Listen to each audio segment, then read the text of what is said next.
And like I said, we're supposed to live in a civilized, free society. We don't. When they can walk in, take you as a child, turn you into a killer, and then use you, abuse you, and when they're done, throw you away. It shouldn't happen. So I sit there and I start taking these puzzle pieces. And this fits, this don't fit, and I'm going like this till picture. And I sit back. The lady walks up to the front. The guy walks up behind me. She looks at him and smiles, says, "We've got one." And that's when it started. That is where they were weeding out who's good at this, who's good at that, who's going to be a soldier, who's going to be a psychic spy.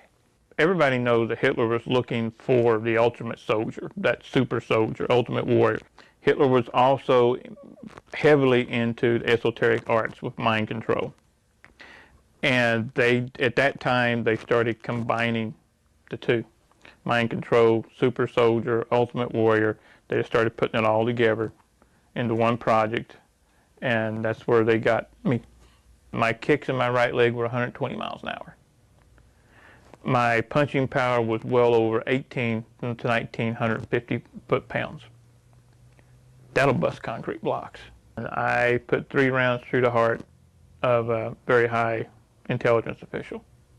This guy grabs me by the throat, and I just snapped sideways, threw my hands palm down, just threw them down, and screamed inside my mind.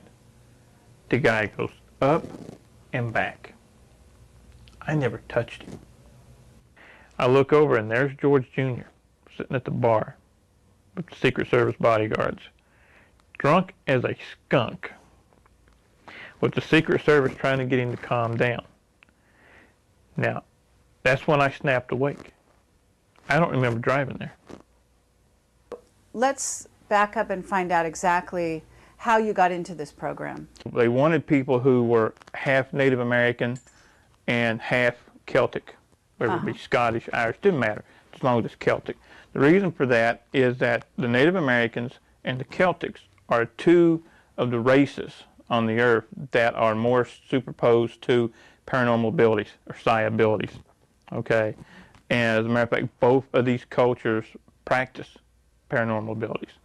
So it's kind of genetic memory. It's in our genetic memory.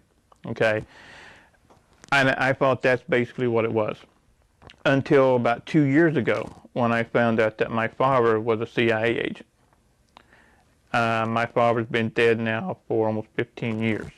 I never had a clue.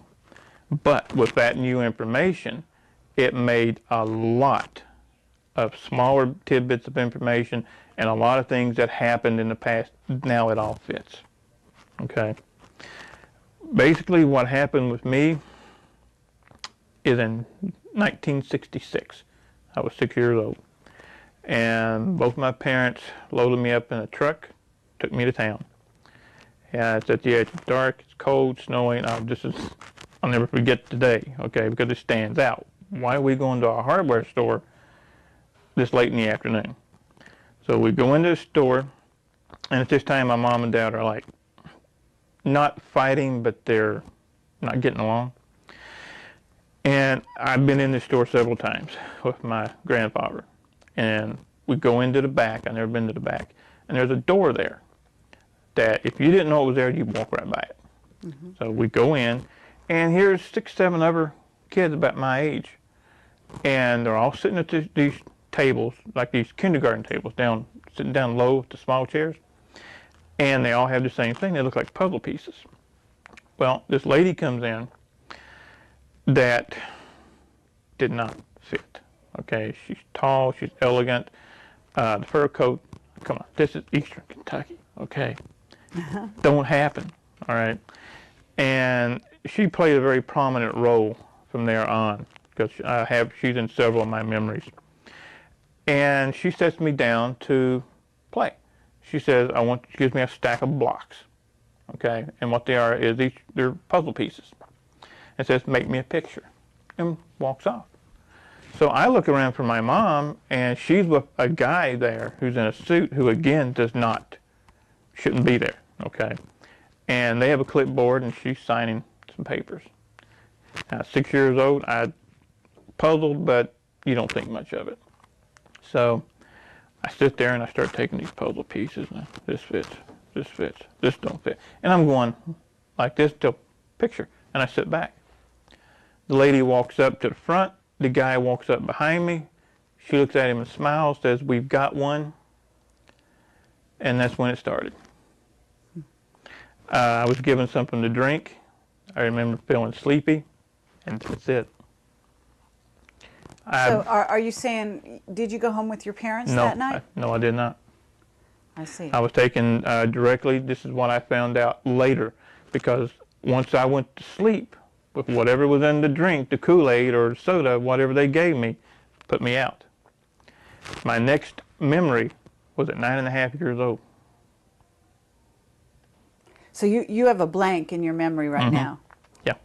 Now, I have some memories have came back, and I have bits and pieces of memories of what happened during all that. Some very vivid, some I have documentation, some are just memories that are there, okay? And then from there... At 9 years old, why do you remember 9 years old? What happened then? Because I had to take a stint in a hospital. A hospital here, the University of Kentucky. They did some type of procedures that no one's ever really been able to explain to me. Even as an adult, I tried to get the records, and no one will release those records to me. And from there, I had a couple of years as a kid where everything seemed okay, a lot of paranormal activity going on and all that. Then at 14, I'm gone again. Gone to the hospital? No, gone. Memories, gone. Oh. Okay, so looking back, though, you basically feel that you were trained as a soldier during that time? Yes. Could you describe some of the training to us? The easiest way to do that is to back up for 1 second. Sure. Imagine Project Talent, the people in Project Talent, being sent to school. Okay. When we're in elementary school, we're all taught the same thing. Okay.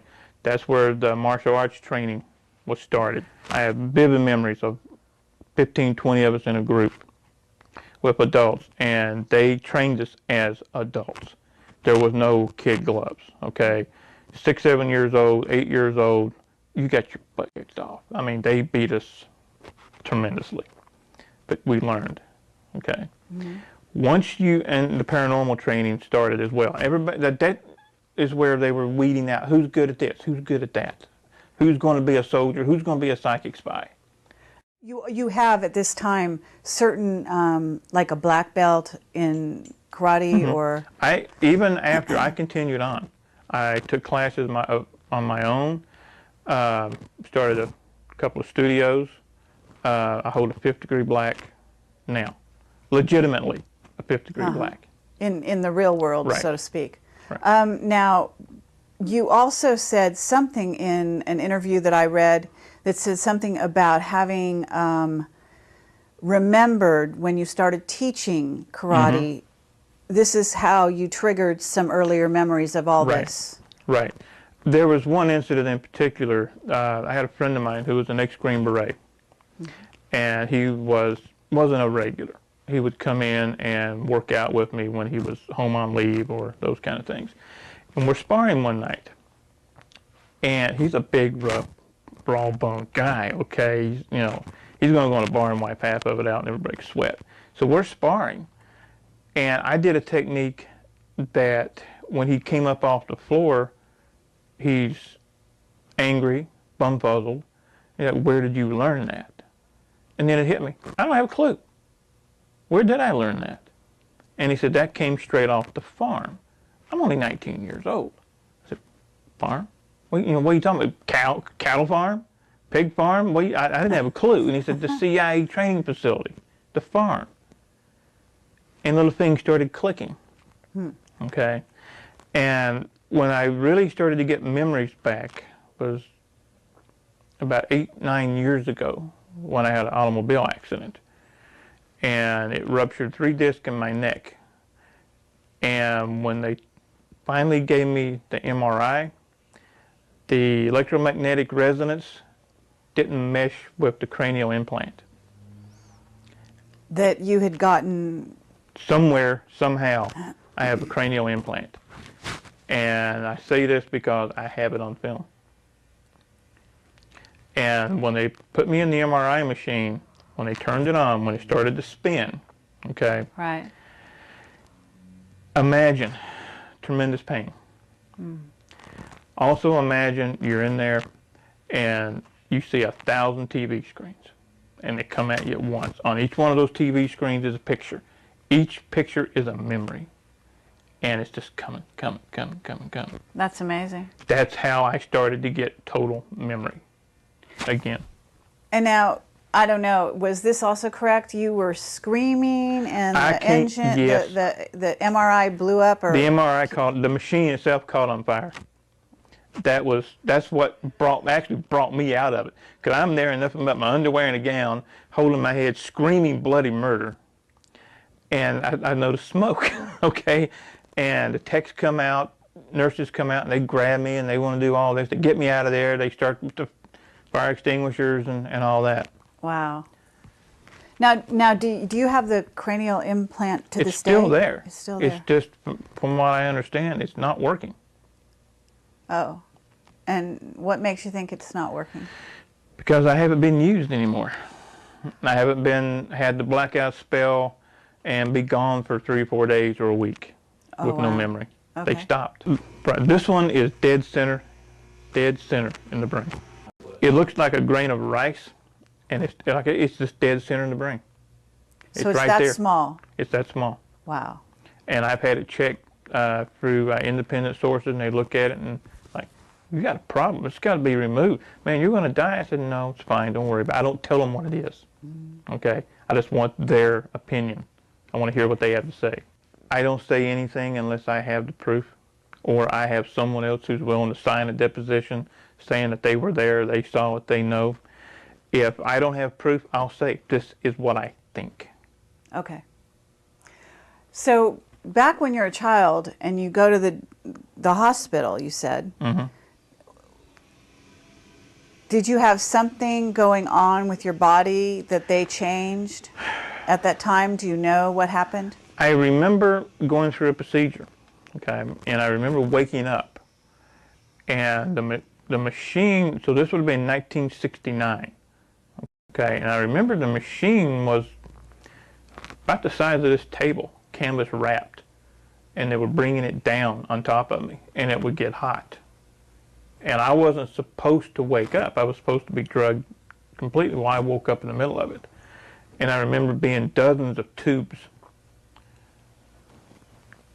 laying to each side of me where they had been plugged in one at a time. Wow. Now, what happened? I don't know.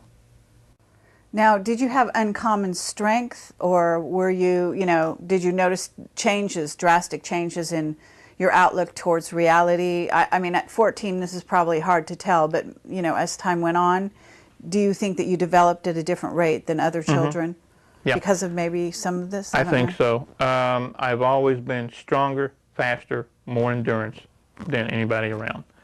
And that is also the same with all of us that came out of these projects.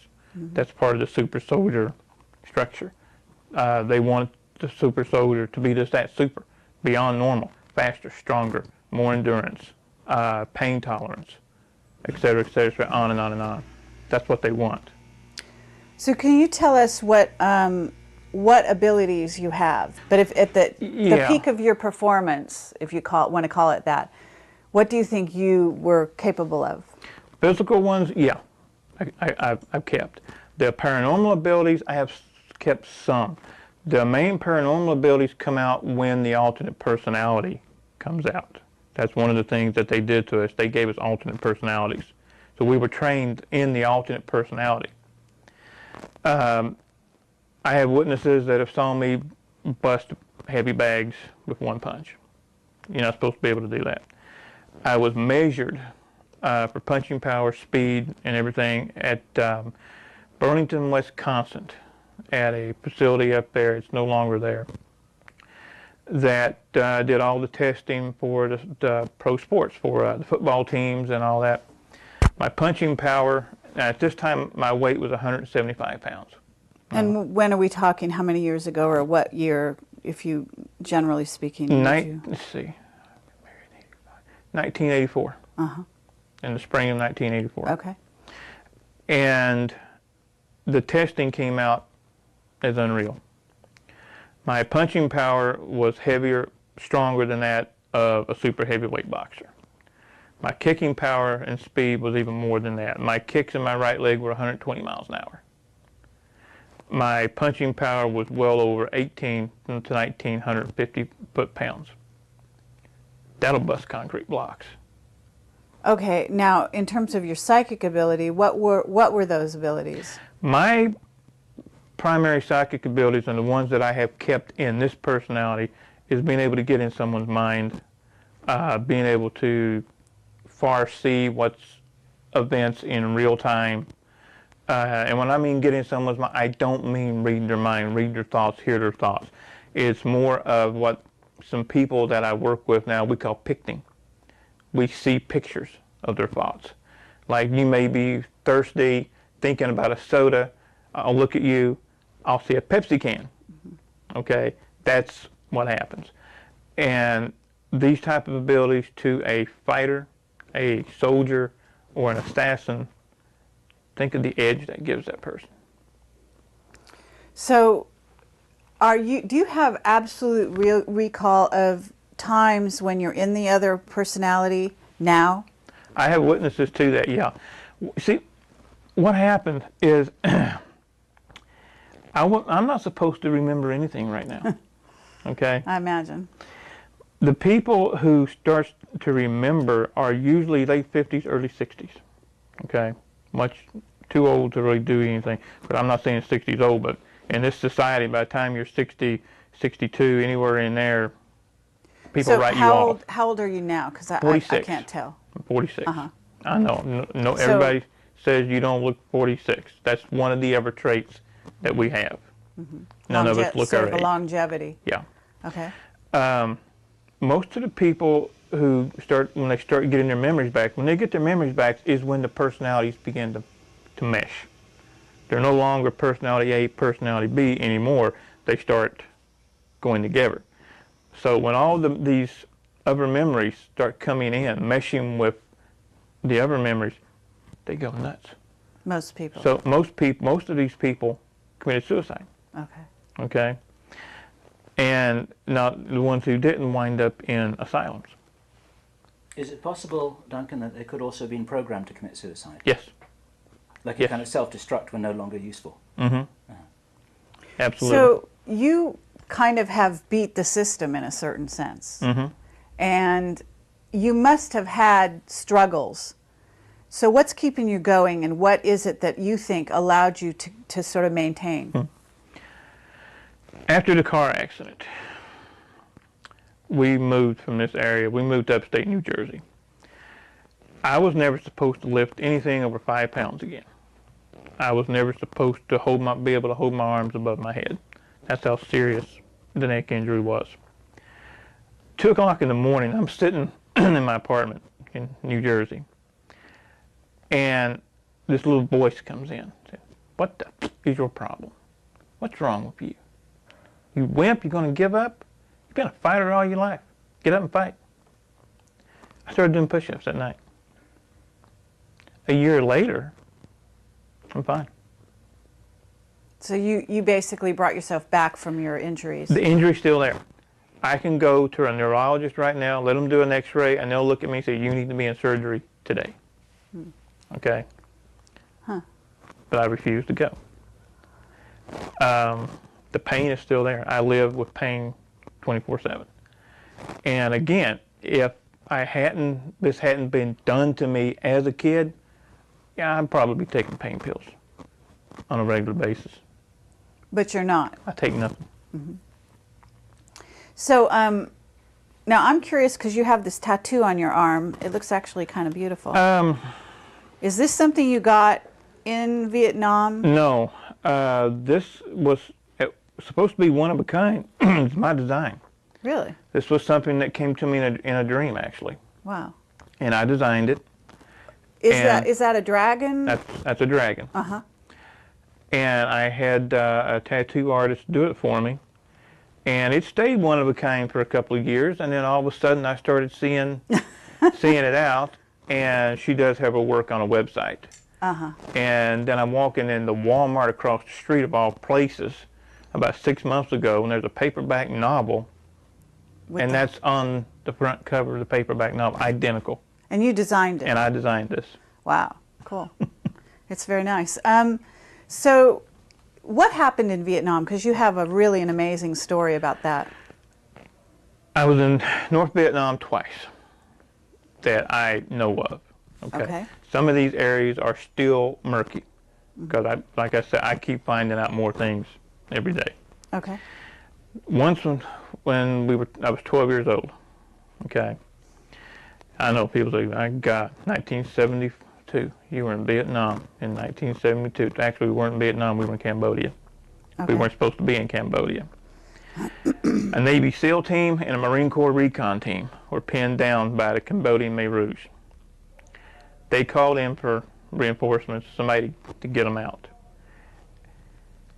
And I'm telling you exactly what a Marine Corps recon captain and a Navy SEAL captain told me. Now, I have my own memories of it, but I saw it from my point of view. I'm going to tell you what from their point of view. A black helicopter, a Huey, lands. 12 kids come off the chopper.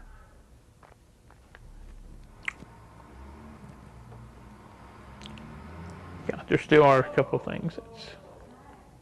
Take your time. We got all the time in the world, Yeah. and I can understand. Long story short,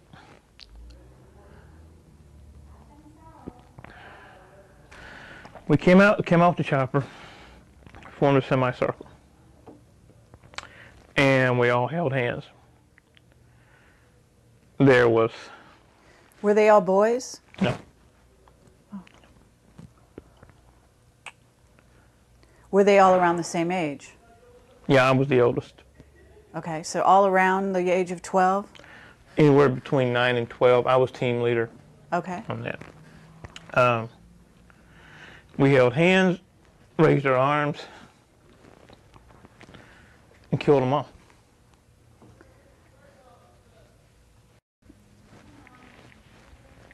Who did you kill? Every Khmer Rouge soldier within 20 miles. How is it that your powers were able to target the other side and not? I wasn't the trying to think of the phrase. I was like the lead battery, but I wasn't the one who did the Who targeting. aimed. So you didn't actually aim your power. You guys were the power. Someone else did the aiming. Was it the kids that did the aiming or someone else completely? One of the other kids. Oh yeah. Okay. Now, did you know the other kids? Mm-hmm. At the time, you knew the kids. I know one right now. Do you? Okay. Now, is this person willing to come forward or not? Not this one, no. Are they even aware that they're one of them? Mm-hmm. Are they? Yeah. Wow. Okay. Well, I mean, we really appreciate that you're sharing this with us because this is obviously a huge thing, and people never like to talk about the sort of negative side of the powers of the mind. But obviously, this is one of the applications, and there's no reason to hide it. It's not that. It's funny. I've done a lot of things that were not of my doing, not of my making. Mm-hmm. Some of them bring out an emotional response. Some don't. Some are kind of like, so what? And some, I have no control. and I go through this little emotional, and then I'm okay, and then I'm fine with it. Sure. You know, it's like, I can't cry on command. Believe me, I've tried. Okay. But the way it was explained to me, it makes perfect sense. 12 kids. Imagine 12 batteries.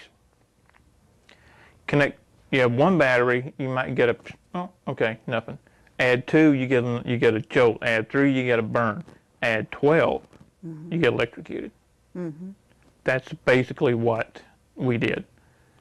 The 12 of us linked, joined up, through everything, kind of the semicircle, start from the center, because I was in the center, like this, out. And that's what happened. And this is something you guys were obviously trained to do. Right. Do you have a memory at all? Has anything come back of your trainers? Remember the lady in the hardware store? Yeah, she figured very prominently when I was young. The next memory I have of her is in a lab coat. And I'm in this house. It's been described to me as the mansion. And I have my couple of ideas where this place is or was, but I have no proof. Okay. I'm in a hallway, and there's green and white tile. These 12 by 12 tiles is on the floor. And I'm doing something that all of us that come out of this has the same trait. We don't like come down on one knee or anything like that. We squat. Makes no sense in some ways, but in some ways to us it does. We squat on the balls of our feet with the arms out loose, almost like an animal. Okay? Okay. About 10 feet away, I have a small water bucket. And what I'm doing is raising the bucket, trying to turn it over, sit it down gently. Raising it with your mind or with your hands? Correct, just with my mind. I see. And what I'm doing is I'm raising it, turning it about halfway, and it's just dropping. I'm not getting it, okay? And I look around, and this lady's behind me with her clipboard, taking notes. And I tried to get a response. I looked at her trying to be nice. I said, I've almost got it, I've almost got it. And she basically just looks down, snarls, and walks off. There was nothing nice about any of this. Wow. So, okay. You said you were in Vietnam twice that you remembered. What was the second time? The second time, all I remember is being shot down. We were taking off in a Black Hawk. No, I'm sorry, not a Black Hawk. That was that's another incident in a Huey, and we got about 10 feet off the ground, and took some anti-aircraft fire, and we went down. And this Navy SEAL captain, who we've talked about, is the one that pulled me out of the chopper. Oh. So this is the guy, the witness that you say is also witness to the Vietnam incident that you told us with the kids. Correct. And he was in charge of where was he at the time? The easiest way to say about this guy, his whole family was CIA. Okay. He was one of the most decorated and had one of the best kill records in Vietnam. His abilities as a sniper were unparalleled. And then at the same time, he was also a sailboat captain, because he pulled, I think, 5 or 7 tours in Vietnam. So, but he wasn't messed with the way you were, I'm assuming. He does have some memory gaps, yes, Okay. but not to the extent that I have or some of the other. And how did you guys hook up? When I started getting my memories back, I started looking for him. Because you knew who he was? I mean, now you remembered from the age of 12 who he was? Yeah. I remembered his face, and I knew, being what he was, he's going to only be in certain circles. So I started frequenting those circles. And I finally found him, and we sat down at dinner at a casino and started trading stories, and That's history. Wow. That's great. Is he willing to come forward on record? He is, yes. Would you introduce us? Yes, Thank you. absolutely. Okay, so can you tell us a little bit more? I mean, I'm going to imagine you were a remote viewer. Am I right? Not one of the best, but yeah. Okay. So you were physically trained, you were mentally very astute. What was your title? Were you, in other words, you said some were psychic spies, some were warriors? Correct. My problem, and I've been told this by some very strong size, is my problem is that I fight the psychic abilities. I don't just let them flow. I fight them for whatever reason. I block them myself. Mm-hmm. I went, as I graduated through Project Talent, you know, I said it was a school, moving on. At what age was this, would you say? This would have been mid to late teens. Okay. I was turned into a soldier with psi abilities. Mm-hmm. Like I said, I wasn't one of those that was put into the pitch black room and could tell you what a politician 4,000 miles away was having for breakfast. Okay, I wasn't one of those. Okay. I know some people who were, Sure. but I wasn't. Now, did you know Joseph McMonigal in that? That sort name of does ring a group? bell. Uh-huh. I've been asked that before. I just can't say for sure. Okay. So where were you based, do you think? I mean, you weren't based in Kentucky. No, no. I have memories of being in several different training facilities. I do know I spent 3 years on St. Thomas, on the island of St. Thomas in the Virgin Islands. Hmm. And that was verified to me about 3 years ago. Okay. I'm going around seeing people, and they're looking at me and saying, I haven't seen you since you were a kid. I guess what I'm trying to get at is, you know, once you were trained, you were sort of ready to go. So where did they use you? Do you have any idea? You know, were you in war? After Nam, I do have some vivid memories of a couple of assassinations that were carried out. I have memories of being on military bases. And I had it verified that I was at Norfolk Station, Norfolk, Virginia, by a radar man who was stationed there when I was with a team.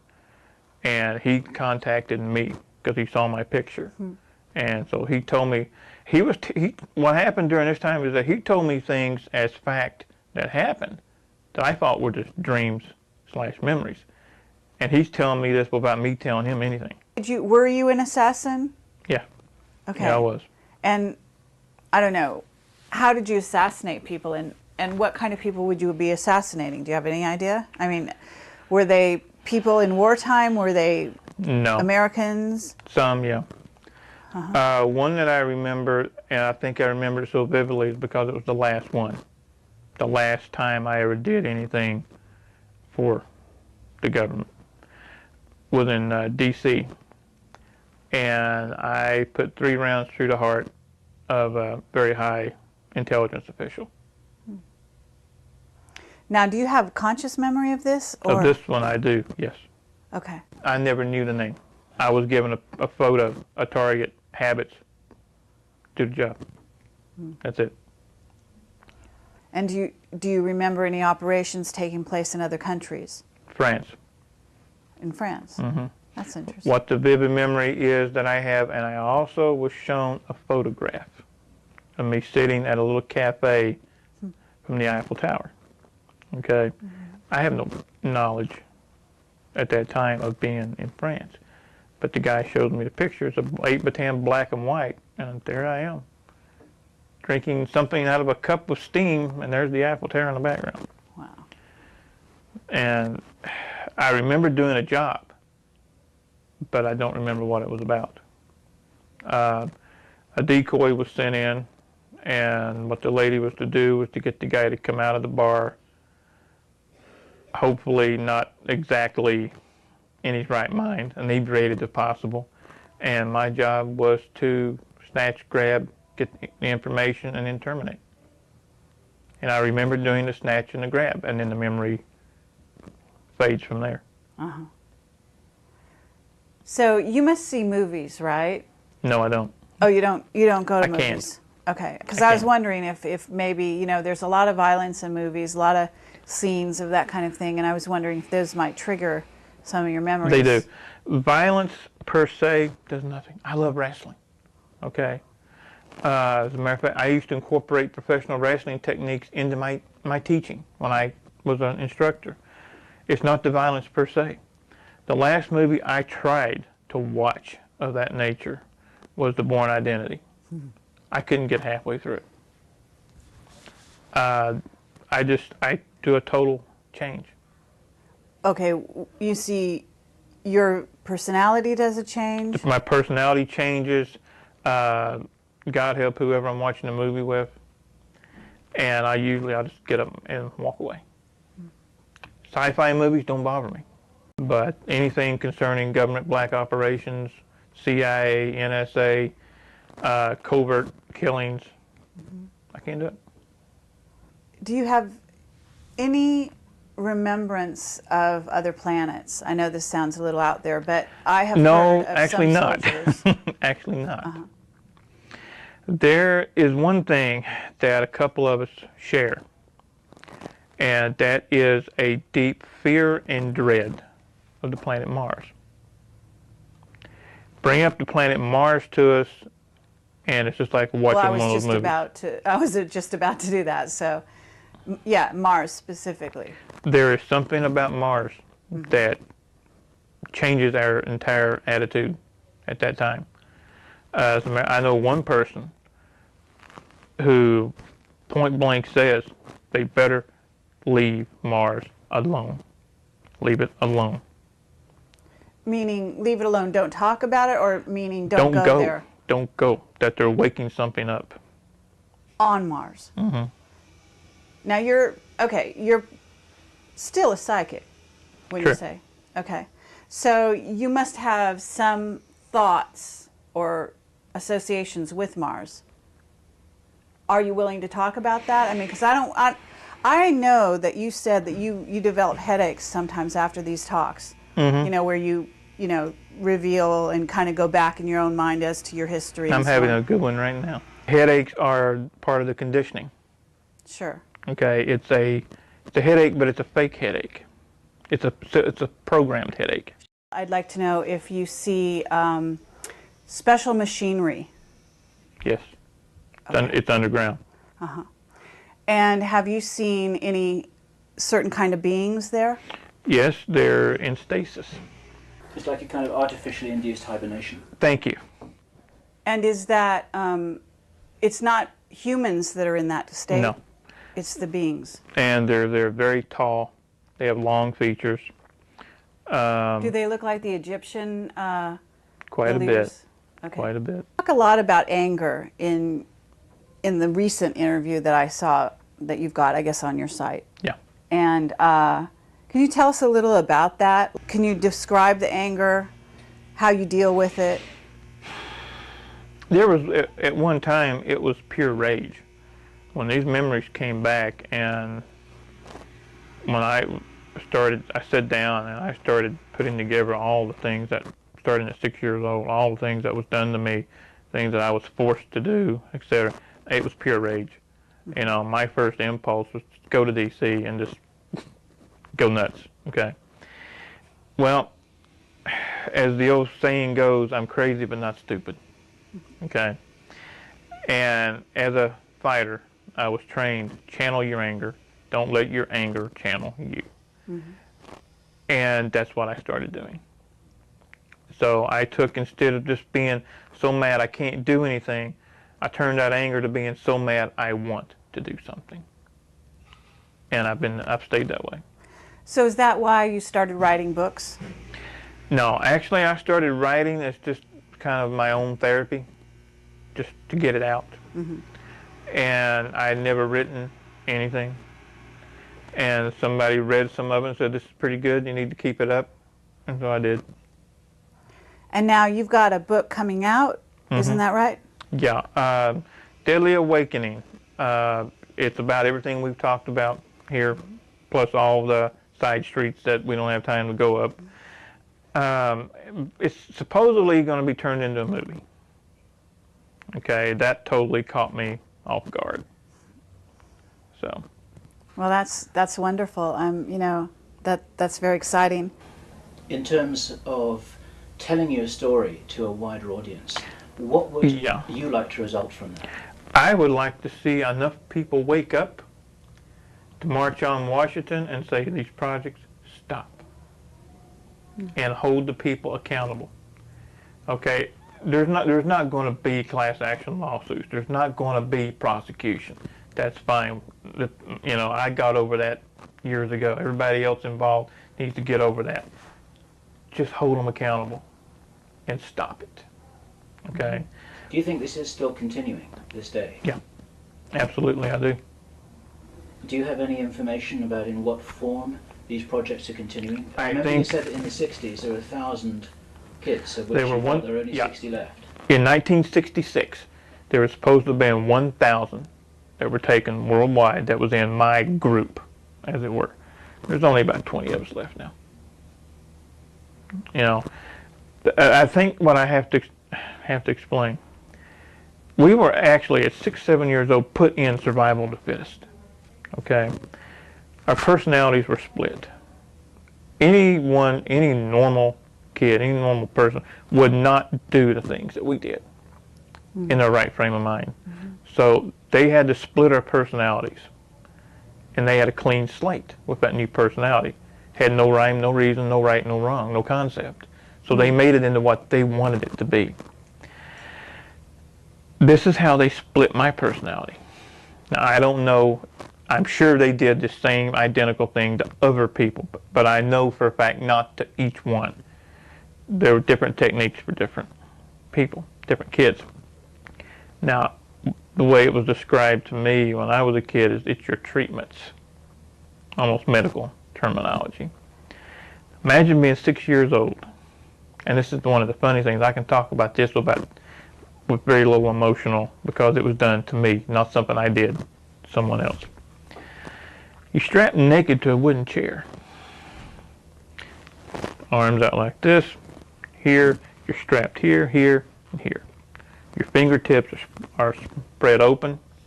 Things are inserted here. So you can't do this. And I know you noticed, because I saw it in your mind and I saw it in your eyes,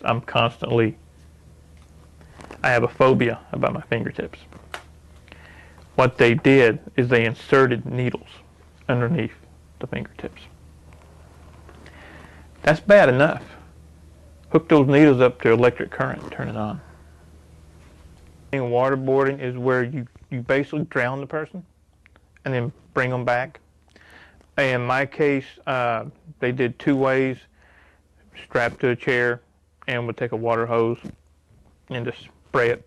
You can't breathe, and then you're gone. Then they bring you back and all that. And then I remember having my head dunked. That's why I don't swim.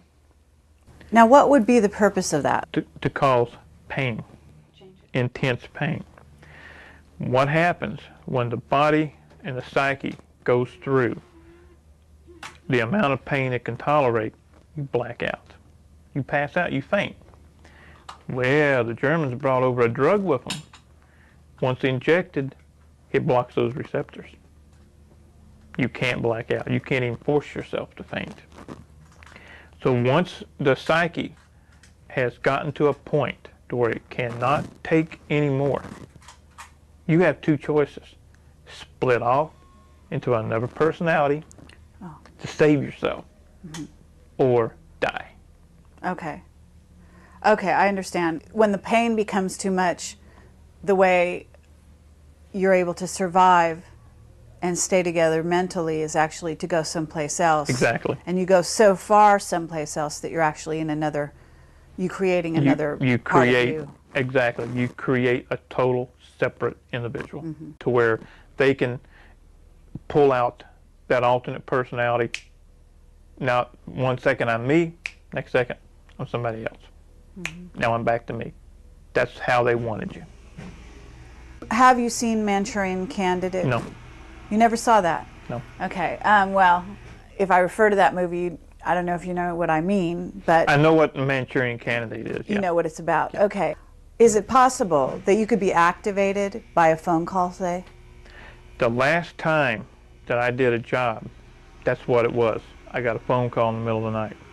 Can I be activated now? I do not think so. They burnt the chip out. Okay. Do you think it's a tone? Do you think it's words? I mean, do you have any idea what it is? I think it it's music? a combination, and I think it's more than one. There's, in order to open a combination safe, you've got to have a combination, which is more than one number. So I think what they did, they set up, you have to have a system of checks, balances, and fail-safes, to where if you're watching TV and all of a sudden you hear the correct word or whatever, you freak out, kill everybody. Then you would start seeing this happening everywhere. There has to be a fail-safe to keep that from happening. So I've always thought that it's a combination of words, tones, numbers, I see. what have you. But what happened during this night is I was in bed. My wife and I were in bed. The phone rings. I reach over, pick it up, put it to my ear. No more than 3 seconds pass. I hang the phone up. I get up. I get dressed. I leave. I'm gone 3 days and 3 nights. And at that time, we lived exactly 11 miles from the airport that you guys passed coming here. Oh. When I came back 3 days later, there was only 22 additional miles on the car. I went to the airport. But you have no memory on where you went. I went to D.C. This is when I went to D.C. and did a termination job on this individual. Now, what year was that? 1985. So this is quite a while ago. Yeah. And here's something that I'll tell you guys, I didn't want to put on the tape. I'm sitting in a Mexican restaurant, very nice 2-story Mexican restaurant, and I hear somebody laughing. This was before the president now was the governor of Texas. I look over and there's George Jr. sitting at the bar with the Secret Service bodyguards, drunk as a skunk, with the Secret Service trying to get him to calm down. Now, that's when I snapped awake. I don't remember driving there. And I'm looking around and where the hell am I at? But yet there he is. I had one impulse. Kill him. Terminate him. And I had a gun in my pocket. And for whatever reason, I fought the impulse down, and I didn't kill him. In other words, you remember who he is now, but you didn't know who he was at when that you were time, there? I didn't have a clue He who was just some guy who was getting drunk with Secret Right. Service around him. Exactly. I did not have a clue who he was. And then I'm sitting there watching the news sometime later when the governor of Texas has announced his bid to run for the presidency, and I look at him, I'm like, holy. Oh, this was before he became president. Yes. I got it. Years before. So in that context, maybe it makes even more sense. And it's even scarier. What about underground bases? Do you think you've ever been in an underground base? I know where one is, right here in the state. When I was in my mostly late teens, okay, that I remember, the farmhouse that we lived on was situated in a valley. And there were old logging roads that went all the way around the valley. I had a good 5-mile run up and down the mountains on a good graded road. There was also some worked out strip mines over to the southeast of there. Well, one day I'm running out through there and I decide to drop down the hill and go over and look around. As soon as I do, I can feel the vibrations in the ground. And I drop down and I put my ear to the ground the way my grandfather, taught me how to do. And I get up and this little voice says, "Get the hell out of here." As I'm running back up the hill, a chopper lands. Wow. I didn't go back anymore. But a couple of days later, 2 things happened at once. Okay, my father had a friend. His name was Paul Preston. Paul Preston was somebody, and still is somebody, that I would terminate with extreme prejudice. I don't care to say that. When I was 14, we were getting ready to work the field. We had a cash farm, and I was working on a tractor. We lived about a mile up a dirt road, off the main road, and I can sense a vehicle coming before it's halfway up.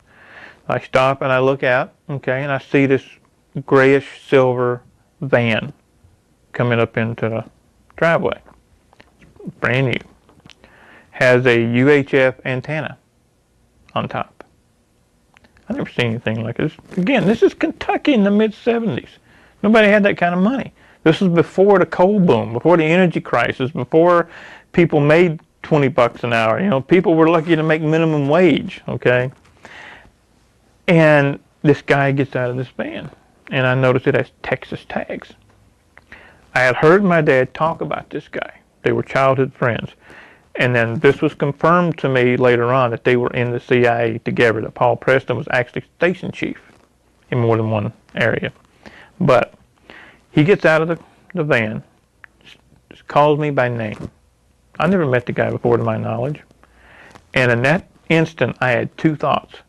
One was run, because this guy's bad news, this guy's dangerous, run. The other was take him out, kill him before he kills you. Okay? I'm only 14 years old. Wow. Yeah, my hair was longer then than it is now. And my dad comes down from the house. And they do the handshake, slap on the back, huggy, all this kind of stuff. Well, Mr. Preston looks at my dad, gets real serious, says, we got to go talk. Now, my dad changes. His demeanor changes. So they go away for about 20 minutes. And all this time, you know, I got the tool chest. I'm getting the tractor going, you know, spring plow, you know, all that kind of stuff. 20, 30 minutes later, Paul Preston comes back down from the house. He ain't talking to me then. He's in a real bad mood. Gets in the van, leaves. I barely saw my dad the rest of that day, because this is early morning because it's still cool. You know, didn't want to be around him the rest of the day. Okay, he was one ticked off Irishman. Well, that night, okay, my mom had a habit of sitting on the front porch at night. And I slept upstairs. She came in that night about 10, 11 o'clock, screaming for my dad that there's something over top of the house. And by the time he went out, it was gone. And I could hear the whole conversation. She said it was bigger than the house, was round, had lights all the way around it. I didn't know anything about UFOs. I knew nothing about that. I knew farming. I knew martial arts. You know, I knew how to fight. I knew how to hunt, how to track, etc., etc. I knew nothing about anything like that. So the next night, this happens again. The third day, something happens to me. Okay. All the time I work and I train. I work and I train. So I'm going 12 hours a day every day. I worked out even harder than I had ever done before. And I think the reason being is to go to bed early, because that's exactly what I did. I went to bed early. That night, I go to bed. I'm laying there. Don't know how long. But I feel like I'm on fire when I snapped awake. I can't move. All I can do is open my eyes. The whole upstairs is full of light. And I can see a bipedal figure standing by the bed. I can see a head, I can see the arms, I can see the legs. That's it. And I know it's talking to me. It's telling me something. And the next thing I know, my dad is shaking my shoulder, because my brothers saw the light and they thought the upstairs was on fire. That's all I remember. I don't remember anything again until I'm almost 18. Meaning no memories between the age of 14 and the age of 18. Right. I didn't get my driver's license until I was almost 18. I should have had them at 16. I didn't get them until I was almost 18, because I wasn't around to get them. Do you remember what the being looked like other than 2 arms, 2 legs? That's all I could see. A torso, 2 arms, 2 legs, and a head. Not an oval-shaped head, but a head-shaped head. A normal shaped head. I'd estimate maybe 6 feet tall. And it was white as well, but a paler shade of white than the rest of the white in the room. I think all of these go together. The visit from Paul Preston, the craft over the house, and then my leaving again. All go together. And your father's anger, perhaps? Yeah. Okay. I think he may have thought, for whatever reason, that I was clear of it. And then Paul Preston comes back and says, no. I don't think he had a choice in the matter. The only anger I have with them is not coming out and telling me something. Okay? Especially after I'm an adult, and I start getting memories back, and I start saying, okay, what gives here? I know this isn't what happened. I know this wasn't right. What gives? I think I deserve more of an answer than can't tell you and leave. The first thing I did is when I started getting memories back is I started looking up old friends. And I would ask them, during this year, 73, 74, 75, where were we? What were we doing? I have memories of doing things. And every one of them, to a T, said, we were doing this. We were out doing this. Well, I remember that. They go, how could you? You weren't here. And one guy even went so far as to say, we went up to the farm to pick you up one day to see if you wanted to go away. We hadn't heard from you. Your dad ran us off. So what I had of those years were false memories. The memories I had of camping, going to the Dairy Queen, that kind of thing, were implanted. So you also said in your writing that you have one of your arms is wired or something, is the what right you call it? Yeah. The implant is right here. I know it's right there for 2 specific reasons. One, I had a guy put a meter over it, and they found it that way. And 2, it itches. And what it is, I call it an enhancer. It increases physical strength and speed. There's like wires that run from it to go down the arm out into the fingers. And it's only in this shoulder and this arm. It's not body wide. I wish it was, but it's not. This is the hand and the arm that I've busted many heavy bags with. As a matter of fact, there was an incident to where I grabbed a guy who was a good 40 pounds heavier than me and just straight up off his feet. And then when I realized what I had done, it just dropped. It's like it's tied. I don't know the science of how it's tied in. I really don't. But I know that it's tied in with the fight or flight scenario. When there's danger, it kicks in. If I feel threatened, it kicks in. The throwing of energy, yeah. That one freaked me out when it happened. I had a job in Lexington, a place that was, at that time was called the Community Kitchen. There was no kitchen. What it was a facility for homeless, indigent, that kind of thing. We had doctor's offices, we had social service offices, showers, clothing, all that. But it was also a haven for pushers, users, abusers, rapists, killers, you name it, they came in there. We could have 60 to 100 people in the facility at any one time, and I was chief of security. And we had a fight that broke out. I mean, it was nothing. We'd have 3 or 4 fights a day, okay? But we had 2 girls get into it. They fight worse than men, okay? And my partner had one holding her down. I was holding the other one down. And when I say holding them down, I was just sitting there with one arm on her shoulder, okay? She was laughing about it. And the next thing I know, I look up and I see this extremely large man standing over top of him, and he's got 3 or 4 friends with him. And he's giving this routine, I'm giving you to the count of whatever to get off of her, I'm going to do this. Well, I snapped. I'm on the ground. I look up, I see I'm outnumbered, outgunned. I changed. Normally, I would have rolled out of the way, got up, started cussing him right back at him, threw him out the door. No. I stood up and hit him. And the witnesses there said I didn't just hit him once. I hit him 12 times in a matter of a second. It broke his neck.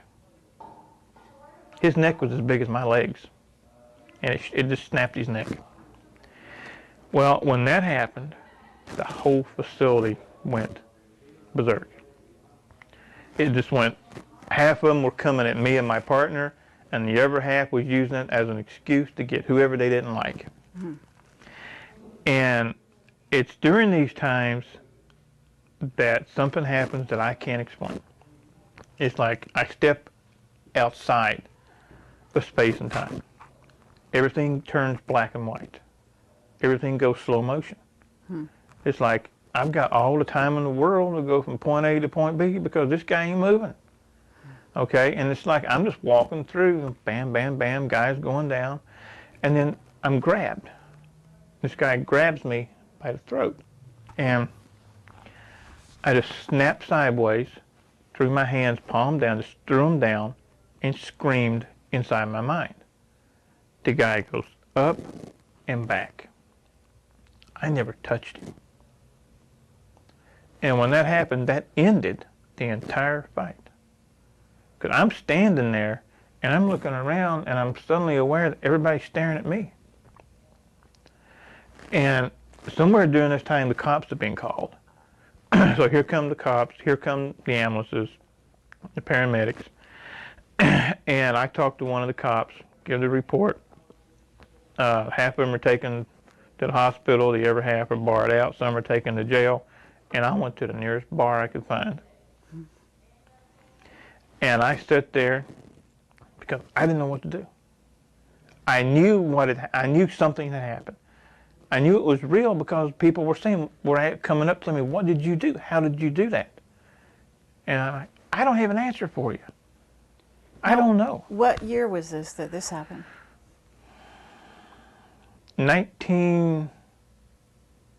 either 89 or 90. I'm trying to, I worked so many jobs during that time, during those years, which is something else that I've been told is indicative of all of us that came out of these black operations. None of us could hold a job.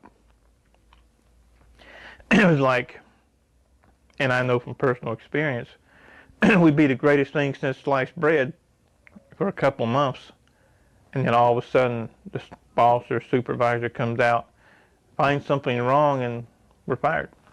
What I found out over the years is that that's not unique to me.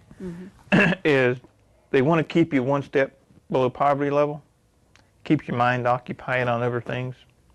Right, survival, Right. Daily survival, so that you can't go further into your own memories type thing. And there's also another reason for that, and I've been told this by more than one person. Who listens to somebody who's broke? Sure. But everybody listens to someone who's wealthy. Yeah.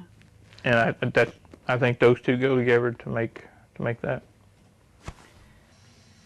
There was an incident which you also reported that you described as a kind of personal teleportation incident, or you went through a wall and you had a witness. Yes, absolutely. What do you recall about that?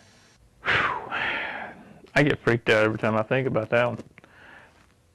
It was at a house in Oklahoma, and I was helping a friend of mine move. And I was in the one bedroom, and she was in the kitchen. For me to get from the bed to the front door would have entailed going down, cutting across, down, cutting across, very winding way. Well, as I said, she was in the kitchen, straight line, kitchen, living room, front door. No door in between, no wall in between. Well, she was reading and doing her own thing in the kitchen, and I'm sound asleep. And her youngest son gets up screaming and goes to the front door trying to get out. This is 2, 3 o'clock in the morning. She jumps up, starts to run to get him. I hear the scream, and I remember raising up on one shoulder, in the mind, seeing the kid, reaching toward the door, and I'm at the door. She said that I came through the wall in front of her, and all she could do was just stop and say, "Whoa." And I think, whatever I did, if I had froze inside that wall, that would have been fun. My grandfather, my mom's mom, was a full-blood Cherokee, and he gave me the name of Gray Feather. Gray Feather? Yeah. And I asked him once, I said, Pops, what does Gray Feather mean? And he said, "You're a tween man." And he had an accent, and I said, "What?" He said, "You walk between worlds." And this is before I knew anything about anything. I saw 9/11 2 weeks before it happened. I put it up on some bulletin boards on the net, was laughed at. I lived in Delaware at that time, right on the eastern shore, walking distance to the beach. I had a trip planned to Boston. A couple of days before the trip, because we were going to drive it, I get a phone call. And it's the metallic, digitized voice. It says, "Postpone your trip." 2-day window, plus or minus 1 day, wherever, here, or here. It's going to be something big happen in New York. You don't be caught in it. Now, have you had other premonitions that haven't come true yet? Yeah. I've seen this country almost split in half. I mean, physically split in half. Again, I lived in Delaware, and I just laid down, and it's one of those times where 1 minute I'm here, next minute I'm here, okay? And I'm looking down on the United States. This is before I knew about the super volcano and all this and that, but I saw that area all going up into Canada, coming all the way down into Mexico. The whole western part of the country split off from the rest of the United States. And what I'm seeing is like a river of fire coming all the way down. Wow. And did you have a timeline for that? Soon. Very soon. So are you making any plans for yourself and your family because of what you're dreaming or seeing? Yeah? Yeah. Are you finding a safe place? There's really not going to be a safe place. The best preparedness that I know of is to be able to be mobile. There is no one safe place. Okay. I started to go public when I lived in Delaware, after an attempt was made on my life. So when was that, approximately? About 2002. I was out for a jog. I mean, I'd had other things happen before, but I didn't, at that time, never made the connection, okay? Now I make the connection. I was out for a jog, and it's in the wintertime, and I hear a motorcycle. Motorcycle. You ever been on the East Coast in the wintertime when the wind blows? It's frigid. I have, actually. And I'm out jogging, and I hear a motorcycle, and the ears go up, hairs start standing up, one of those. So I go from a hard run just to a light jog, and I see the motorcycle. Solid black. No insignia, just solid black. 2 riders dressed in black. Black OPEC face mask. I'm going this way, they're coming this way. This thing is going so slow, I'm trying to understand how in the world it's staying up. And as it comes up to me, I'm running scenarios. Okay, I'm wearing ankle weights and wrist weights. Like, okay, I'm waiting to see a gun. So I'm thinking this was coming off, this is going to throw, forward row, kick the back wheel, try to get an advantage. Just all this is playing out in my mind. The guy does open his coat, puts his hand in his coat. This is the rider. All I see are two fingers. Points them at me and goes like this and goes back. And I'm thinking, okay, this is just a warning, okay? And they slowly go on down the road, going towards Route 1 to go north. I didn't make it 10 steps. I had puke, bile, everything. I had to crawl home. I was sick for 3 days. I finally got to the doctor and said I had some kind of unknown viral infection. He did shoot me, just not with a gun. I think half the people who hear what I have to say look at it and say, what a lying stack of dung. This is so much BS. There is no way any of this could happen, etc., etc., etc. Well, I'll give a response that I gave a guy on a radio show one night. I wish that were true. I'd love to be able to take a pill every day and have a nice life. But I can't, because it did happen. And I don't have the whole story myself. And I may never get it. What happened to me, you know, and I know, I told about how they split the personality. That's just the tip of the iceberg, okay? I remember the beatings, to being thrown naked into a refrigerator room because I couldn't get something right. You know, this went on, and not just to me, but to all of us that were in this particular group. And this stuff shouldn't happen.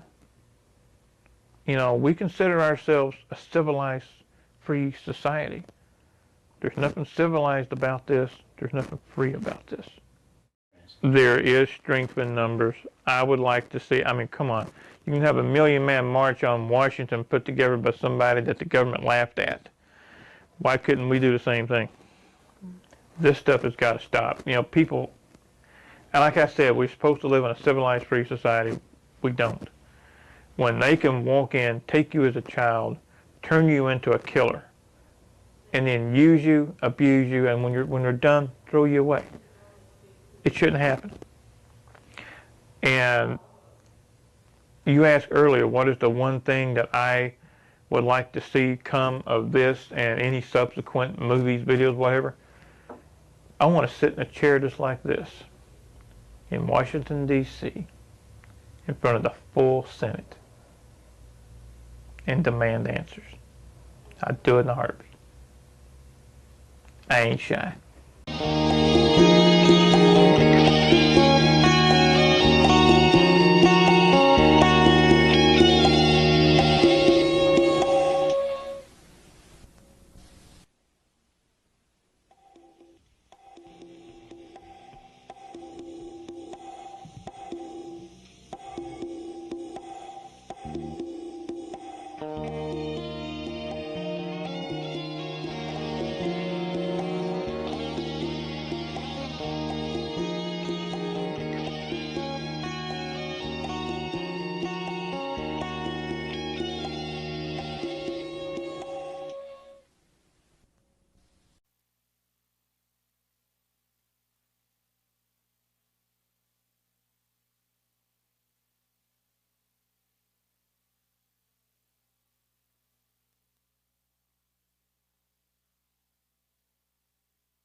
The agendas of whoever it is who are controlling this planet sometimes do not care too much for individual human welfare. And it is for that reason that some of the people who we've been privileged to speak to have come forward to talk to us. Because as time goes on, they find themselves more and more uncomfortable with the things that they have been required to do in the course of their service to their country, which was the reason why they had signed up for whatever it was that they were doing when they were 20-year-old kids, okay? One of the people who falls into that category is Dr. Pete Peterson, who is not here, and he's doing fine. He continues to convey his message to you of apologies, and we will get him at a future conference where we can learn an awful lot from this man. Now, one of the things that motivated him to come forward was his own increasing distaste at the projects which he had been involved in. And one of the many things we talked to him about was about what is known colloquially as the super soldier program. And to refer to a human being as this sort of asset, this disposable asset in the super soldier program, tells you a little bit about how the powers that be regard the human life and the human spirit. And Duncan will tell you a little bit about this himself in the hour that he has available. But Duncan is the first generation of this particular program.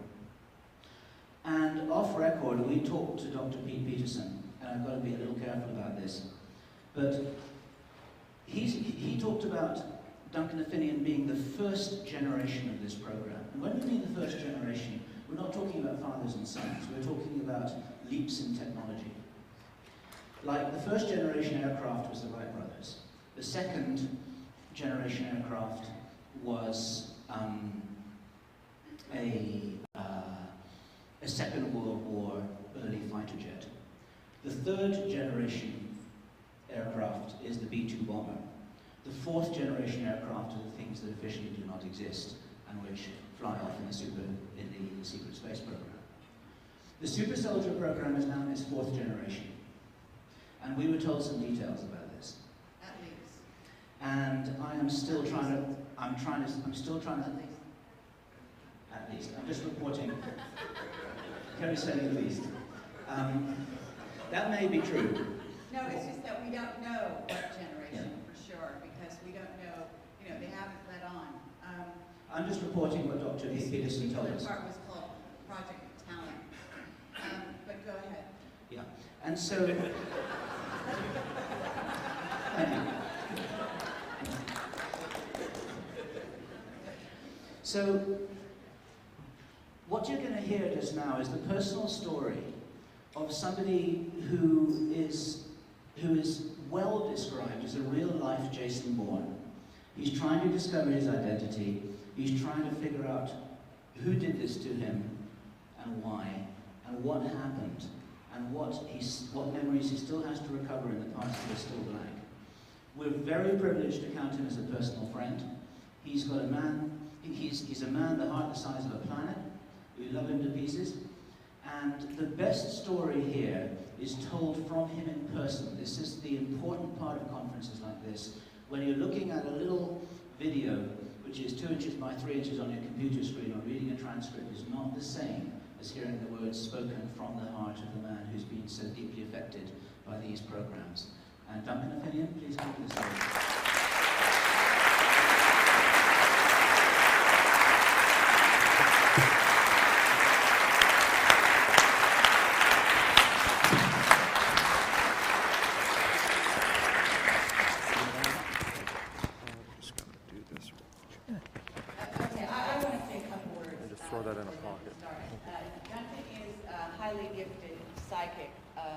Other things.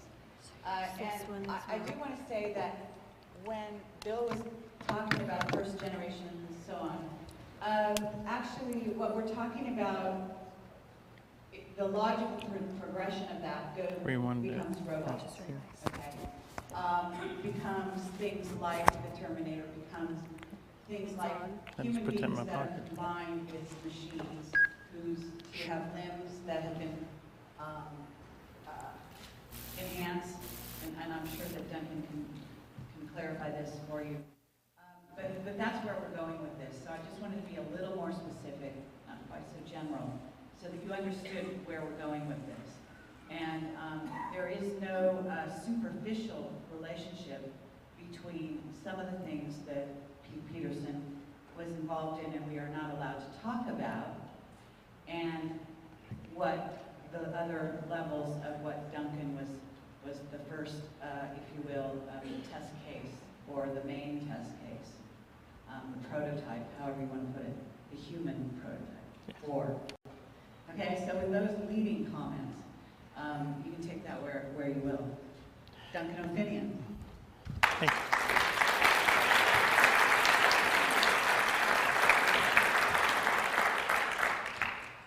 Well, I did not expect this.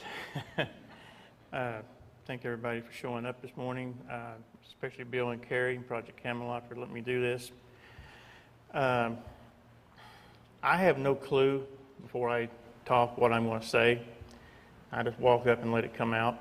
I'll start with, as Bill was alluding to, the generations of this project. He is correct. This is basically the fourth generation that we're in now. I was first generation 1960s. There was a previous generation in the 1950s that was a failed experiment. So basically, in my generation, they started the program all from scratch. And we're right now, if my information is correct, in the fourth generation. What I'd like to do tonight, or this morning, I'm still on East Coast time, I don't know what time it is. I'm going to try something different. I'm going to try to stay away for the first 20 minutes or so from any scientific standpoint. What I'd like everyone to do is just take a couple of deep breaths, exhale it slowly, relax yourself. I'm going to try a little experiment of my own and see how it goes. We're going to tell a little story. The story starts in the winter of 1966. And if anybody knows what Eastern Kentucky looked like in 1966, well, you're better than I am because I don't remember. You're talking 2-lane roads, mostly gravel. Eastern Kentucky in the 1960s looked like a throwback to the 1920s. And that's where I'm from. Well, one winter afternoon, I'm loaded up in a truck by my parents. And I'm taken to a hardware store. It's the only hardware store in the entire county. And in the back of that store is a room that has a hidden door. I have walked by that wall with the door numerous times with my dad and my granddad. Did not know what was there. So I was taken in with my mom, by my mom, and we went through the door. And in this room was about 8 to 12 other kids about my age. I was 6 years old. And they're all sitting at these little low kindergarten type tables. And they all have puzzles. And they're trying to put the puzzles together. Now, walking around the room is a lady of European descent with an extremely heavy accent. And she comes over to me and helps me take my jacket off and sets me down and asks me if I'd like to play. 6 years old. Of course I want to play. She gives me some puzzle pieces and says, make a picture out of the pieces. Well, for years, since I started to regain all my memories, we had thought that the test itself was making the correct picture with the puzzle pieces. We don't believe that's so now.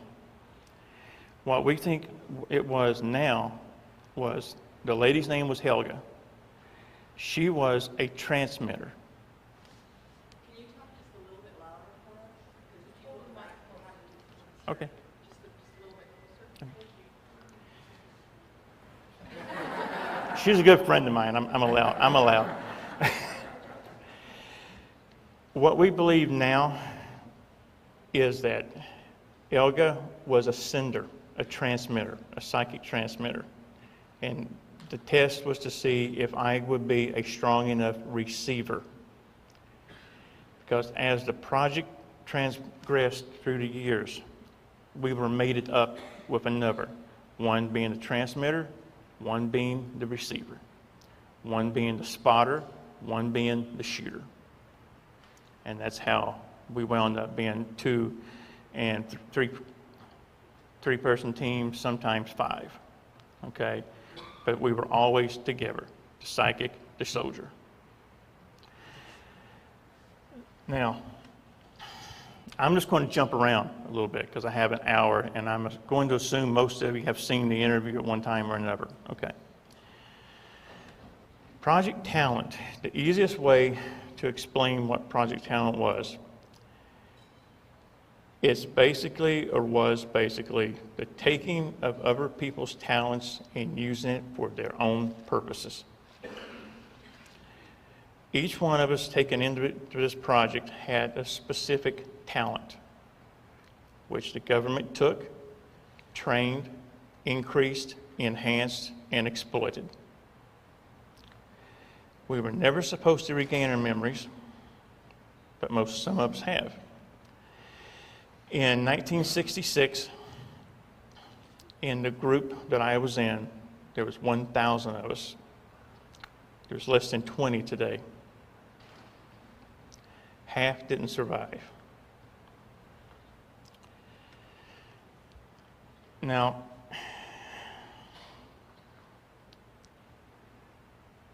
the process, well, first of all, how many knows what multiple personality disorder is? Yeah, it's about what I expected. What they did with us is they split our personalities. This was an artificially induced. And if you look at one of the paintings on the back wall, when you have a chance, you'll see a graphic description of what was done. The alternate personality is the one that was trained in every martial art known to humankind. We were trained to fly every aircraft there was at that time. We were trained in every aspect that you could think of, every art of war, every part of the military there was. We were, in essence, a par elite of soldiers.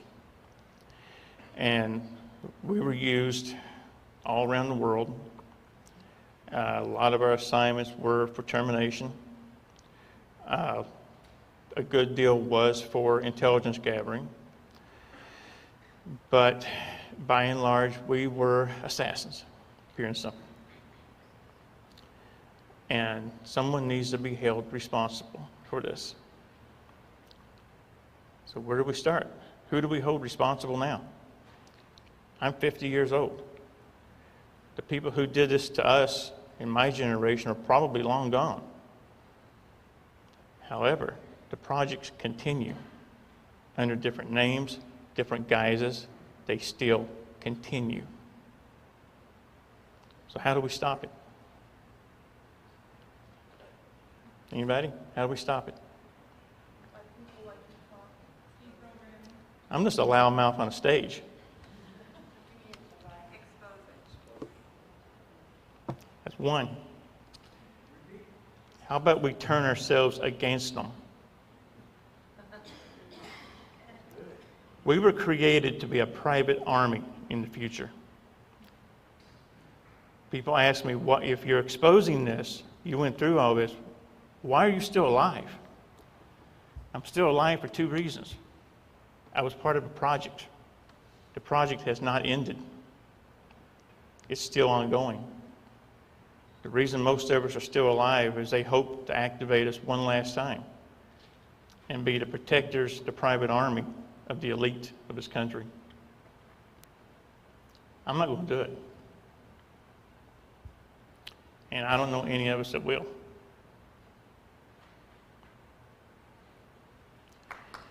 Now,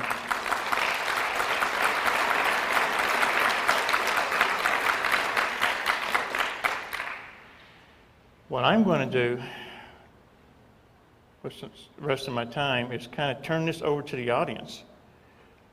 You know, I don't have a whole lot new to talk about. I've pretty much done that. There's a lot of new things that is still in the hypothesis stage. I never say anything as fact unless I have 3 points of reference and proof to back it up. So what I like to do is turn this over to kind of a quasi Q&A, if you don't mind. So if anybody has anything that they would like me to add on to or to explain more, let's do that for a while. Yeah. She got her hand up for you. Why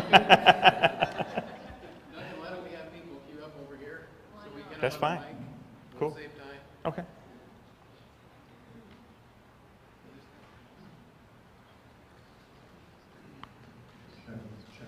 I know with your multiple personality, they have a way of triggering, to change you. Have you found with any of the other people or with yourself, any way to be able to stop that?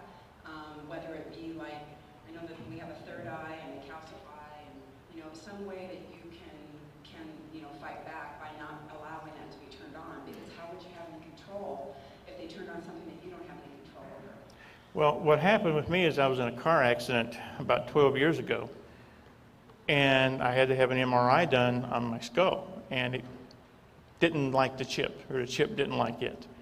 So it's not completely deactivated, but it's been damaged enough. What's going on now with some of us is, this is going to sound so unbelievable. Our alternate personalities are beginning to merge with our primary personalities. What was once two people are now becoming one. And that is something that the Illuminati, the elite, the bankers, whatever title you want to put on them, that is something that scares them to death. Because the alternate personalities are integrating our memories, our emotions, that they can't have. You mentioned in the video that you have some telekinetic abilities. And are you able to consciously control these, or in this personality at this point? And I'd sure love to see a demonstration. And also, do you know how, can you recall and train other people on how to use some of the stuff you learned? Yeah, Amazing Randy would like to see that too. Most of any psi abilities that I have are tied into the alternate personality. One of the reasons that I was the shooter is because I was best at being a soldier, not the psychic spy, not the remote viewer. I was one of the worst remote viewers in the world. I was more suited to be a physical, augmented soldier. Yeah, hi Duncan. I have a book, it's called The Mind Controlling of America, and I understand that you were programmed as a soldier. This book, the topic of the book is about women that were groomed from the time they're very small to be basically sex slaves for a lot of people that are in power.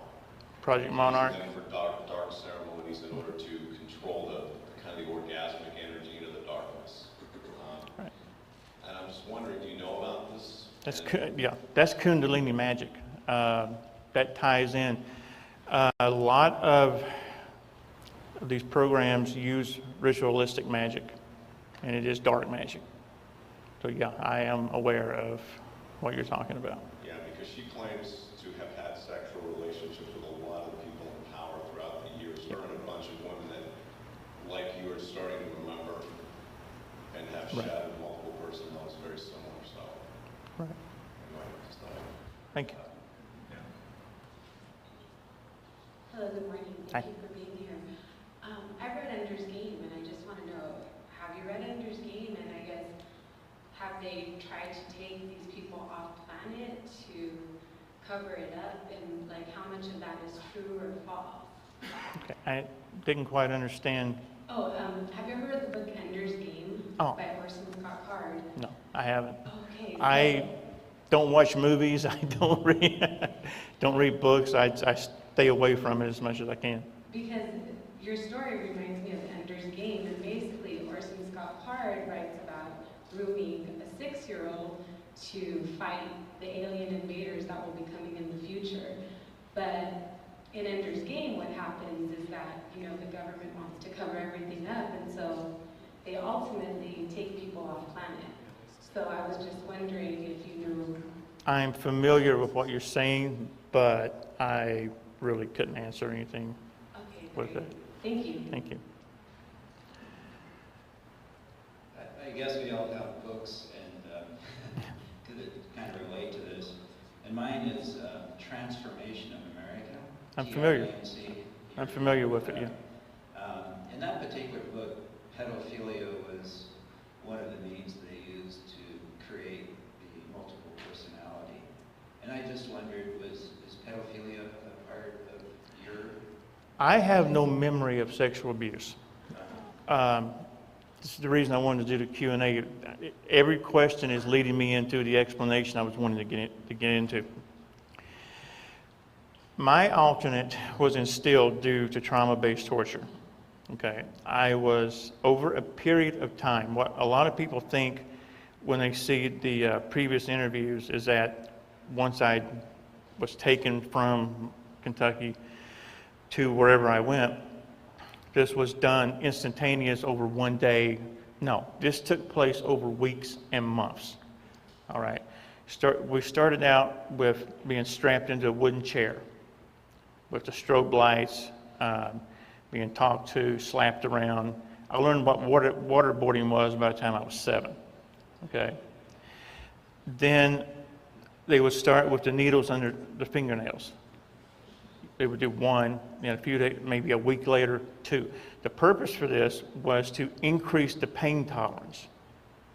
Okay, they wanted us to have a pain tolerance that was unbelievable, so that they could finally get to the point to where they had all 10 fingernails with needles underneath, and then an electric current being put through them.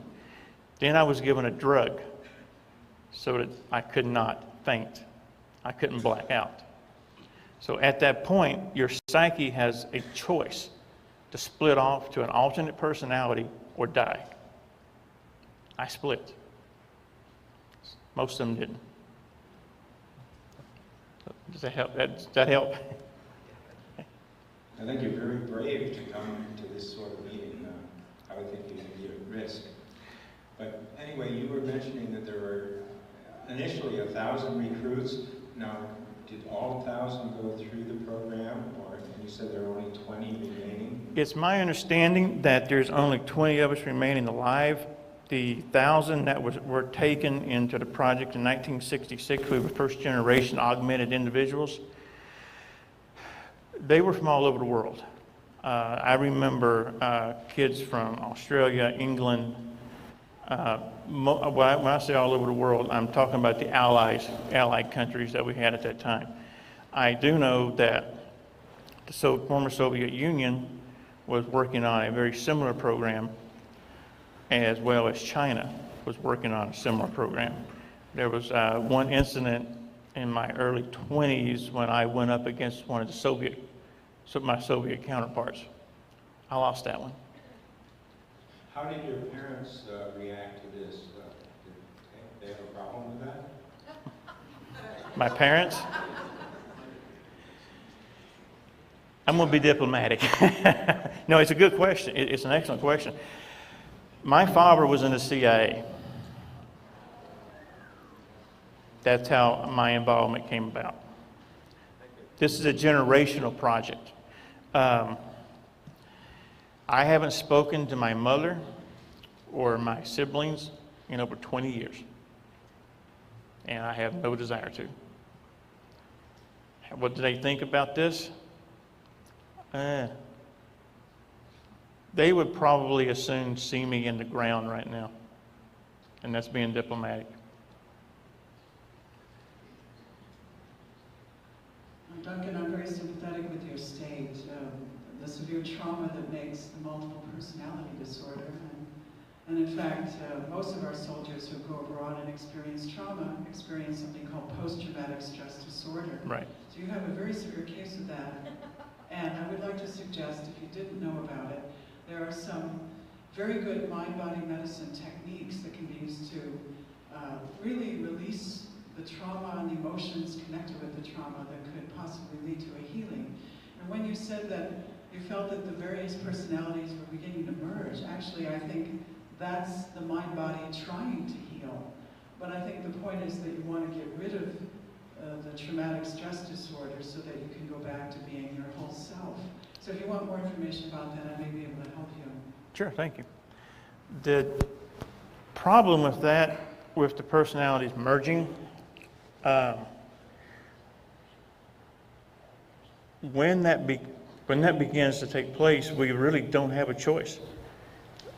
We either let the personalities merge together, we let the implanted personality take control, which would not be a good thing, or we become one person, kind of right down the middle with the original and the augmented, something that at least has some emotions and some understanding of right and wrong. The alternate personality has, at that time, before the beginning merge, has no emotions. Right and wrong means nothing. Okay, simply follow orders.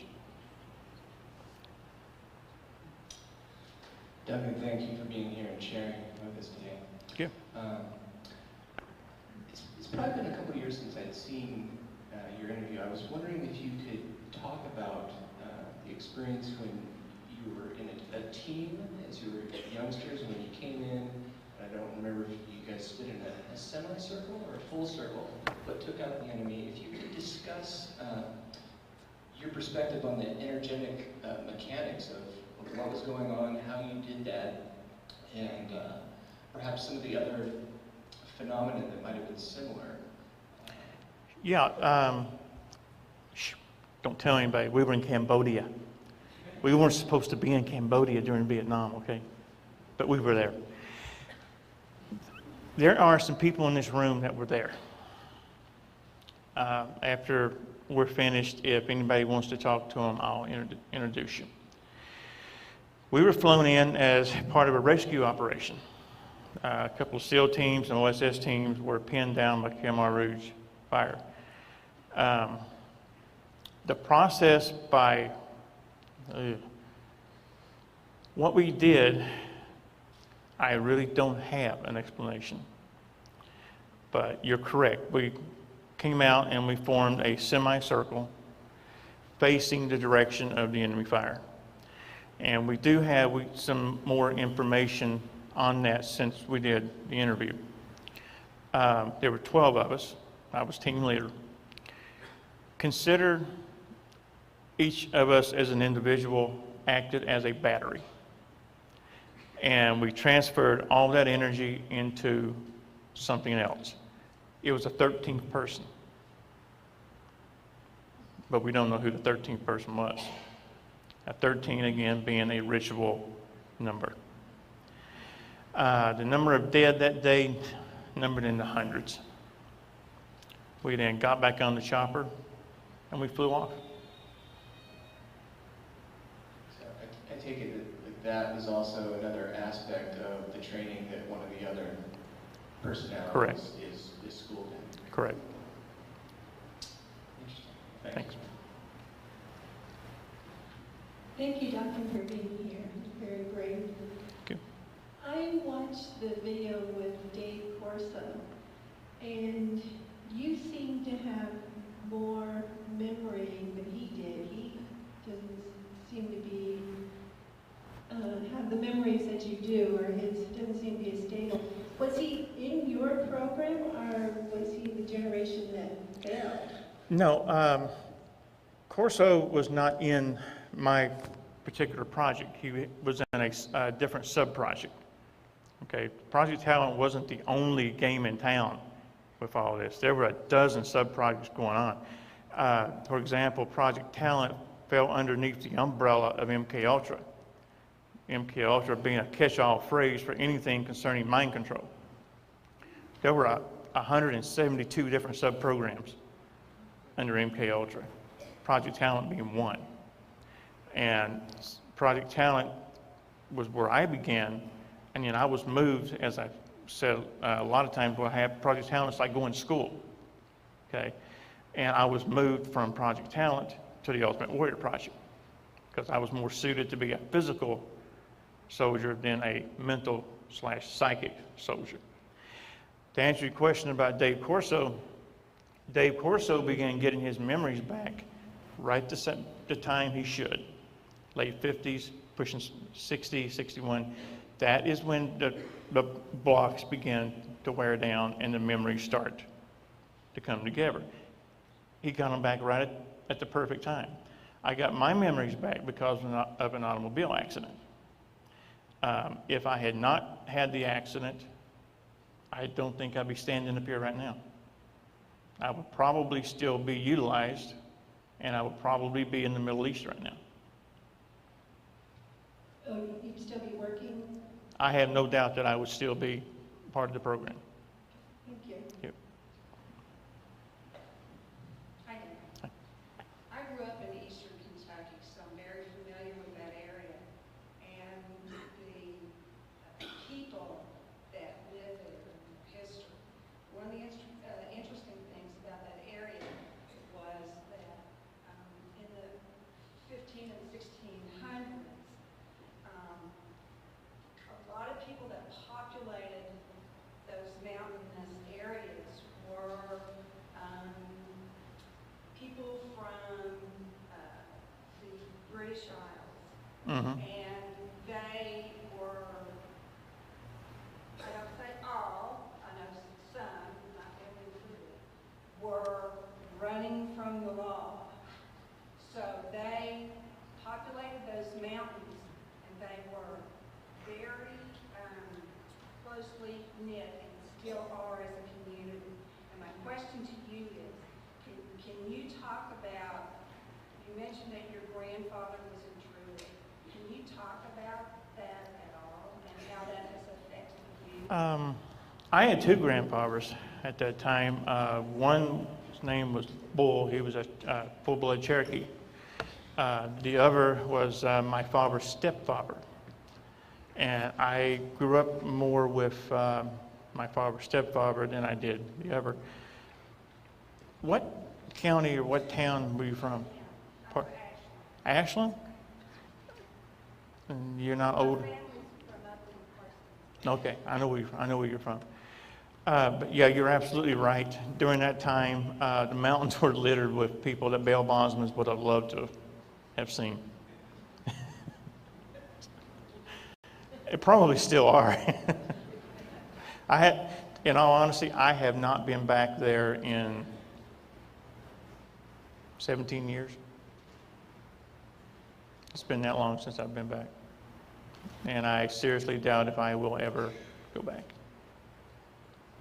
Okay. Duncan, you talked about how the two personalities for those less than 20 of you from your group who are still here is merging, those right. two personalities. And that those in power are fearful of that, I believe you said. They don't want that to happen. Right. Can you just touch a little bit on that and why? What's causing those two personalities at this time to merge? What's causing the merging?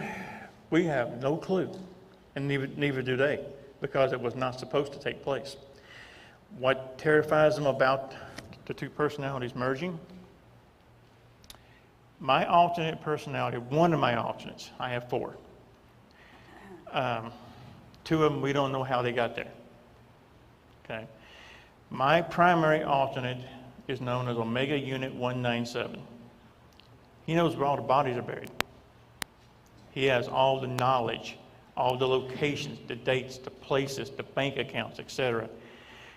Imagine when we finally merge, I'll have that knowledge in this personality. That better terrify them, because I will turn it against them.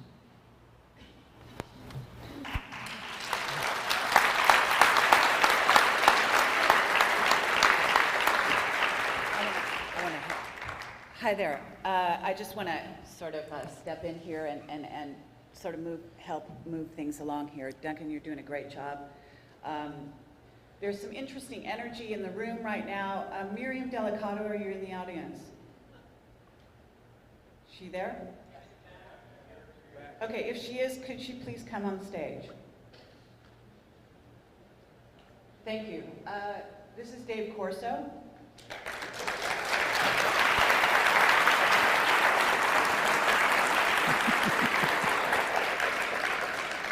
Bill, are you with us? Thank you. Okay. I needed a break for a minute. we're just giving Duncan a little breather here, and I'd like David Corso to say a few words to you.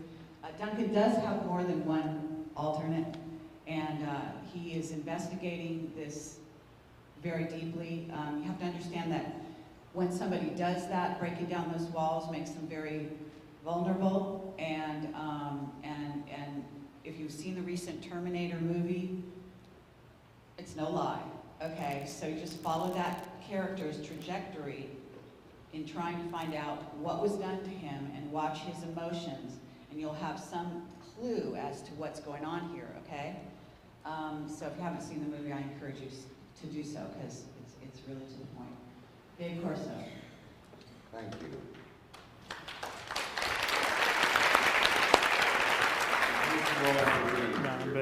The excursion of your life to be where you are. Thank you. Let me explain to you how I met Duncan in this iteration of life.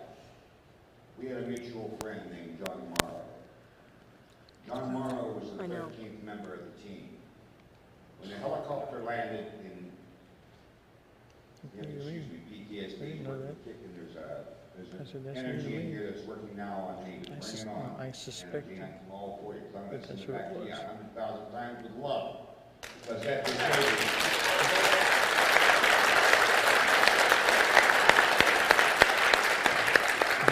Cambodia. My team was sent to rescue another Special Forces type team. Move over here so we're all... We had problems. Sit down. I called for backup. Well, about 10 minutes later, the CH-47 Chinook lands and these 12 kids get out. What the hell is this? Bullets flying everywhere. There's this little kid with a big afro. A white kid. That one right there. I said, what the hell is this? Before I could ask the question, these kids form a circle, join hands, and there's a thunderclap and a flash of light like I've never seen. I look at the helicopter as my vision comes back, and there's a guy. I said, I don't know who the hell that guy is. I don't know what his uniform is. He was an officer in the Army, I think. Make a long story short, they flew away. We got the other team who were sent to rescue, and I said, Master Sergeant, what do you know? What do you recall? He said, blinding flash, bullets stopped. And there were hundreds of Viet Cong bodies as we went our way back out, and we got to our chopper and got out of there. About 2 weeks later in Saigon, I run across this officer again. And he had this horrified look on his face. He had an insignia on his shoulder that I have never seen before. Okay, that was 1967. Let's fast forward to 1992. I'm in Pahrump, Nevada with my computer shop, and this guy walks through the door. And my first instinct was to kill him. And I said, why do I feel that way? Well, as he introduced himself, his name was John Morrow. As he and I talked, I could sense there was something unusual about this gentleman.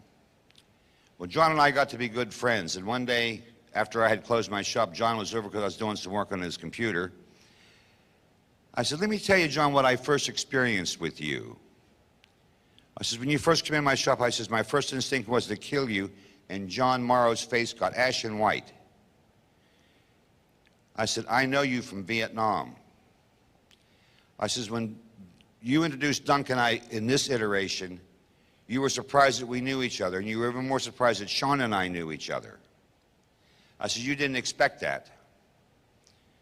He said, no. He gave me some more background on Dunk because he was one of Dunk's trainers. John Morrow was a very unassuming gentleman. When you look at him, you think, what a big teddy bear. John loved cats. John loved my dogs. John was my friend. But he was a robot. There's a robot or two in here today. I no longer sense there being a danger. But when I met Dunk, And I'm not telling the story about the yellow snake either. That's a story for another time. You won't believe it. I didn't. My son, I have a son that's named David Thomas. He has an unusual knack of, he'll ask me what I think are stupid questions till I think about it. My nightmare started in 1983. And my son and I are sitting in the little two-man rubber life raft fishing in Strawberry Lake in California. He looked at me and said, "Daddy, I got a question for you." I said, "What's that?" He says, "What did you do in Vietnam? What did you really do? Because at times, man, you just act really weird." I said, "He's 9 years old. What's he asking me if I did in Vietnam for?" I said, "I think I did this." That night, the nightmare started. Duncan and I have been through iterations of life together, as have Allison and I and Laura and I. I'm here to meet people to tell you this. Whatever Duncan says, you can take it to the bank.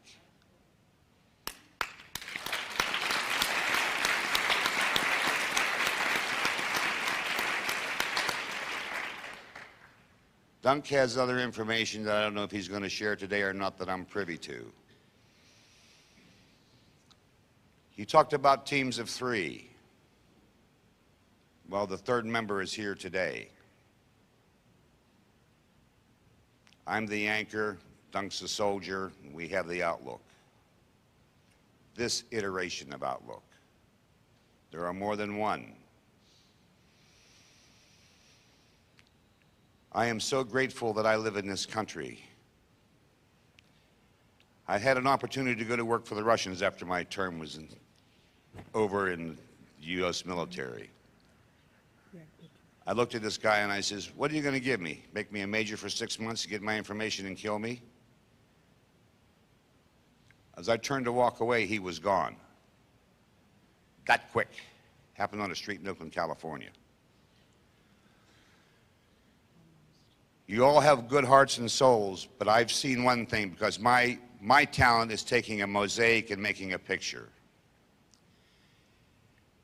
A lot of you have a lot of the pieces. We need to sit down as a group and not design a camel, which is a horse designed by committee, but sit as a group, bring out one truth. The truth stands by itself. And what is the truth? Well, it's something that's politically acceptable today that may not be politically acceptable tomorrow. Or the truth is this: relaying an event or situation exactly as it is without taking to or adding from that event to make someone right or somebody wrong. Believe me, I know that's true. People say I'm crazy. Oh, I'm not crazy. It just happens you're not in my normal realm.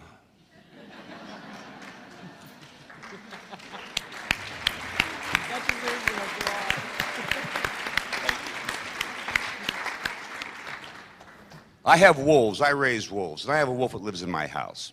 He's a purebred wolf. What is mine? You can dream on all you want. I have a wolf named Herc. And Duncan and I made a 300-mile trip? 4. It was about a 400-mile trip one way. I took Herc with me because I felt so inspired. Now, this wolf was what, 4 months old? Mm-hmm. He was 4 months old. He got in the car, and just like it was normal. 150 miles down the road, he stands up and looks at Duncan, looks at me, and I said, "I think we better stop." He had to do his thing. He got back in the car. We drove on. We got to our destination. And I said, I thought to myself, this is a purebred wolf. And this woman had 2 little dogs, as I recall. Yeah. And a cat. And a cat.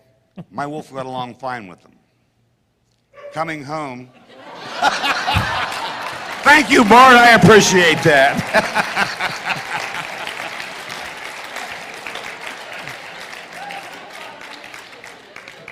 You had to do it, didn't you? Well, I got a thing with dogs. Anyways, as we were coming home, we stopped at a well-known sandwich shop, and we got 2 burgers.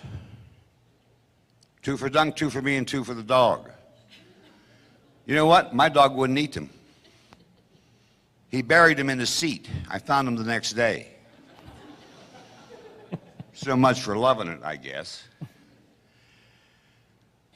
But I have had some amazing adventures with Dunk.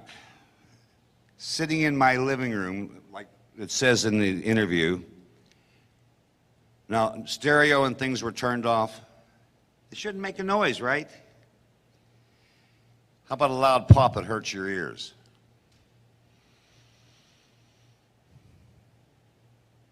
Have you ever experienced that? Electronics go pop? It's a psychic attack.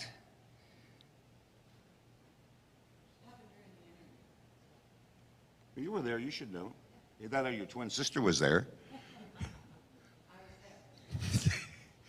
I have a lot of fun with life. Things seem to be clear in here now, and if they're not, bring it on. Entity, I'm ready for you. That's right. Let's take a couple of the other questions here, and you got two people. You can ask either one. Duncan has actually got a mic on him. Duncan, say a few words so we can make sure it's working. Does it work? Yeah. Okay. Great. Okay, hi. I'm just wondering, if we were to look at X-ray photographs of your arm, your shoulder, and your head, do we see anything interesting in those? You would see metallic objects. I have X-rays and photographs of the implant in my left hand, the cranial implant. I don't have one of the shoulder because I can't seem to get my HMO to pay for it. Do you think you could release those online for us? Pardon? Could you release those photographs online for us? They are. They are? They are. Are they on your website? They're on my website, yeah. Thanks. DuncanO'Finioan.com.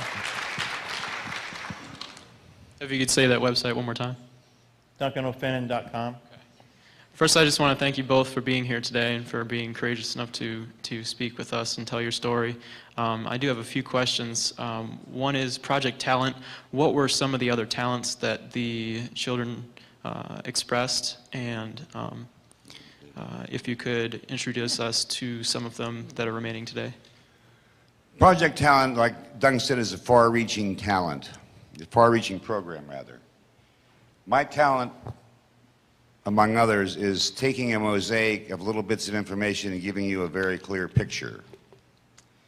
That was been brought home this weekend. There are people here that I was meant to meet. There's 3 in the back room right now. I wasn't taken for periods of time. I was taken for the summers. I was a summer school, so to speak. My training started when I was 6 years old, when my brother brought home, who happened to be a staff sergeant in the Marine Corps at the time, brought home a .22 target rifle. That was part of my training because he was also in early Project Talent, as I found out later. But I would be gone in the summer, come home in time to go to school. And I had all these memories of being with my Uncle Ed, who was a peddler, great con man. I asked my mother one time before she died, I said, "Mom, I got a question for you." And she said, "What?"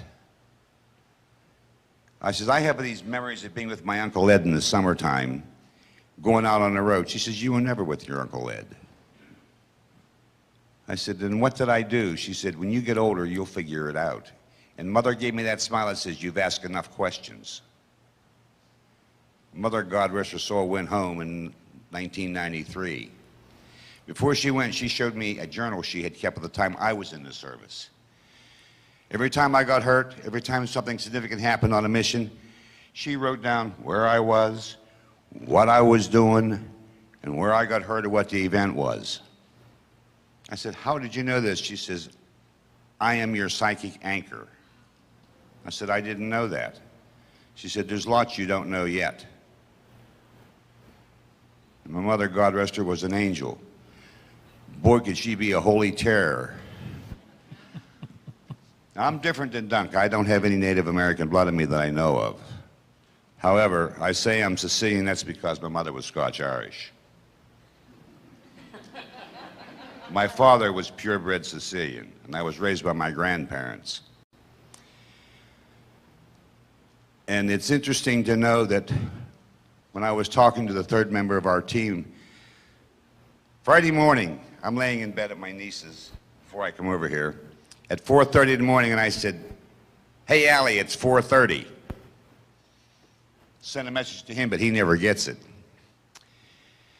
I asked Allie, I says, "What happened at 4:30 this morning?" She said, "I woke up out of a sound sleep and sat up and said, 'What's this?'" Psychic abilities are alive and well. I'm just finding out what mine are. I never thought to even question myself about it. But last night we were sitting in the cafe. Allie and I looked at each other at the same time, and somebody was there. Somebody was there. There was a psychic vampire, was the second thing we noticed. Robots don't know they're being used. They don't know what training they've had. They have no knowledge, no memory. So we can't hold it against them personally. But understand, as many people as there are different programs, because everybody has different natural native talents that have to be capitalized on. And I hope I've answered your question. Yes, you did. I have two more, actually. Go ahead. You almost actually lead it into them. The second question is, how can we locate, communicate with the members of the subsequent programs, the next generations that they were talking about, and help them to understand what's going on with them? I don't think you want to. We are the way we are without explanation. We don't have one. As I said earlier, we were never supposed to retrieve our memories, at least not at this age. I helped Dave get his back. I got mine back due to an automobile accident. So I woke up early. The generation of people that are in this project today, which would be the fourth generation, geez, that is a very scary thought, to try to locate one of these guys and communicate and try to reason with that person if they're in an altar. We have some information about the fourth generation that I think, in the context of what you've told us, we should maybe say a few words about. These soldiers are not human. They can sit in a doctor's surgery and pass the tests, and the doctor would not know if it was not an invasive test. Blood pressure, reading, EEG, ECG, they'd pass the test. They'd be a healthy, strong-looking, quite large, muscular-looking man. The person who told us this once had a company, had a corporation, and the name of that corporation was Cyberdyne.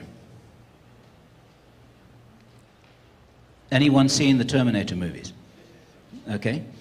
This is a reference to what we heard yesterday about how the reality merges into the Hollywood movie industry as a way of, I believe, primarily as a way of disguising the truth, because when somebody says, hey, you know, these stargates are real, then they get laughed at because it was just something that came out of a movie script. This is how they hide things like that. Cyberdyne is one of those examples. The person who told us this, we pushed quite a lot. We had quite an interesting conversation about it, and we were given to understand that one of the functions, one of the many functions of these soldiers, for lack of a better word, of course they can go into space without any problem at all. They don't need to breathe. And the numbers of these soldiers, we were told, was something in the region of 15,000. They've never been deployed in combat, we were told, because then their existence would be revealed. But whoever the enemy is, and we're not sure in this context, they are given to believe that they exist, but they've never been used. Now, that's pretty much all I know. I'd like to ask Dave and Duncan here whether this fits with what you believe you understand. This is a conversation we haven't had. It of necessity has to fit. I mean, Bill gave an analogy with airplanes on the generations. Let's take a better look. Let's take a look at computers. 1962, when I was first introduced to computers, that almost filled this room. Yet I have one sitting on my desk. Well, I have 6 computers in my network at home. I happen to like to play with computers. That is just like the computer is 3 years old. It has more computing power than the first 5 computers they built that were the size of this room. Now it used to be every 2 years, and it was every 18 months. Now it's every year. They double the capacity and abilities of microprocessor chips. Microprocessor chips about the size of a $50. Used to be they had one computer chip system inside here. Then there was 2. Now there's 4. Same size chip. So his analogy that he wants is, what's the 4th generation like? They're probably in 5th or 6th generation by now. That to me is absolutely terrifying. And I'm scared of damn few things in this world. And we're not talking about the yellow snake either. All right, I'll confess, I hate snakes. Let me do something.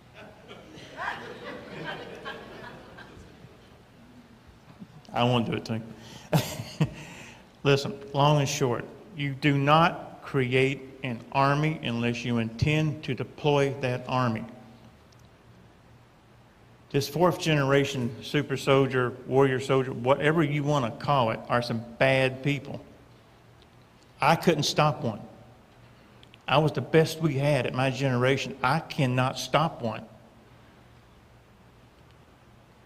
The possibility is very, very real. They will be turned loose on the American populace. What do you want to do about it? I want to stop it. If they turn this 4th generation loose on us, we're toast. And they will try to reactivate each and every one of us from 1st, 2nd, and 3rd generation to join with them. If we don't expose them now and try to at least put up a blockade, we will not have a chance. They are that good. They are that strong. They are that invincible. We have very, very little time in which to pull this thing off. So what do you want to do about it? Just a little data point which I've just remembered. We were told that 2 of these can pick up an Abrams tank. One thing. I can do a 1,000-pound deadlift at 49 years old and a broken neck. My neck was broken in 3 places in my car accident.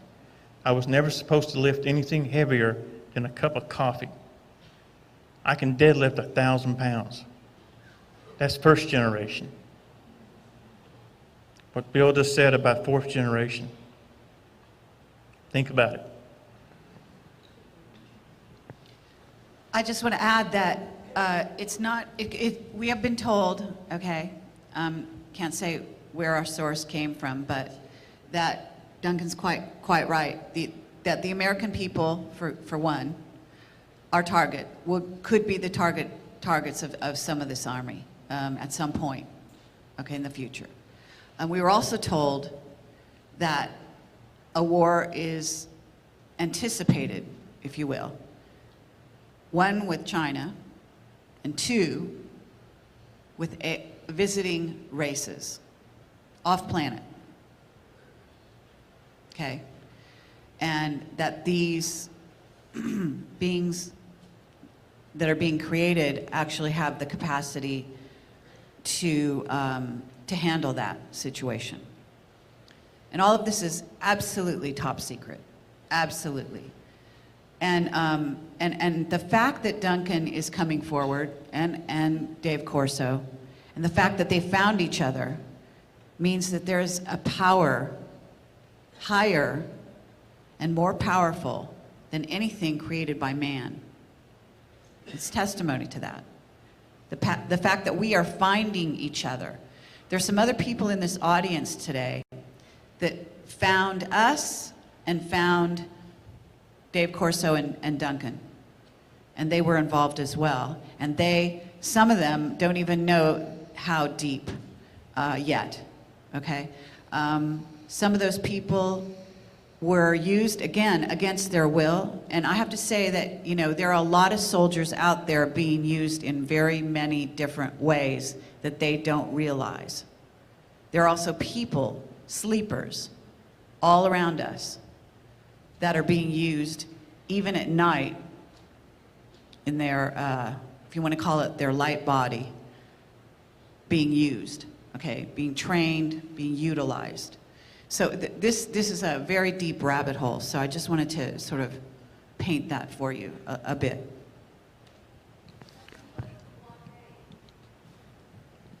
Say that again?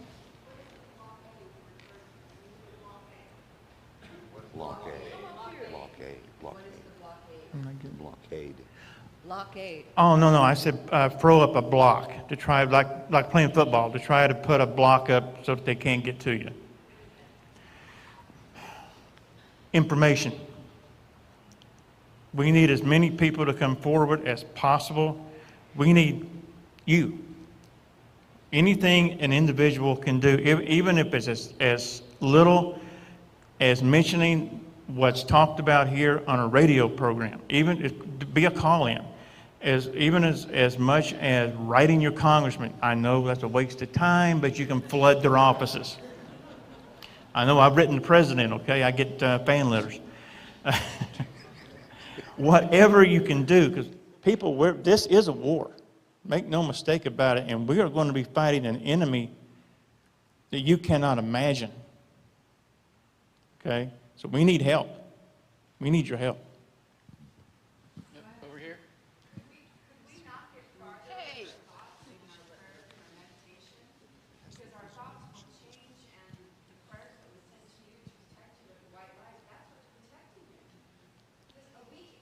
Right.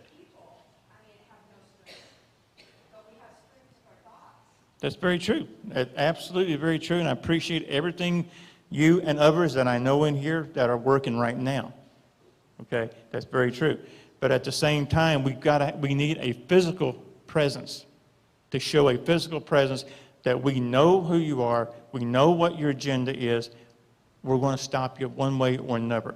All the love and light works with it. They complement each other. You can't have one without the other. That's the point that I was trying to make.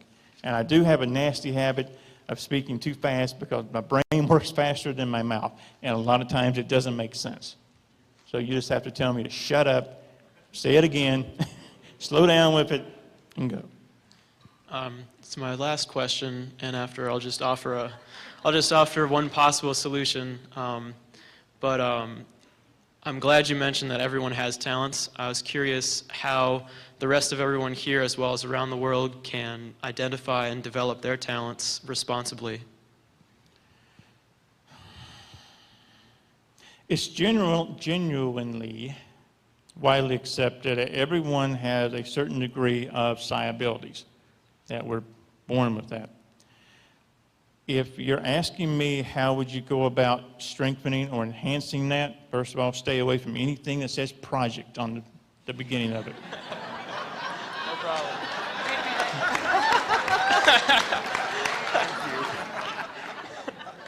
Except for Project Camelot, of course.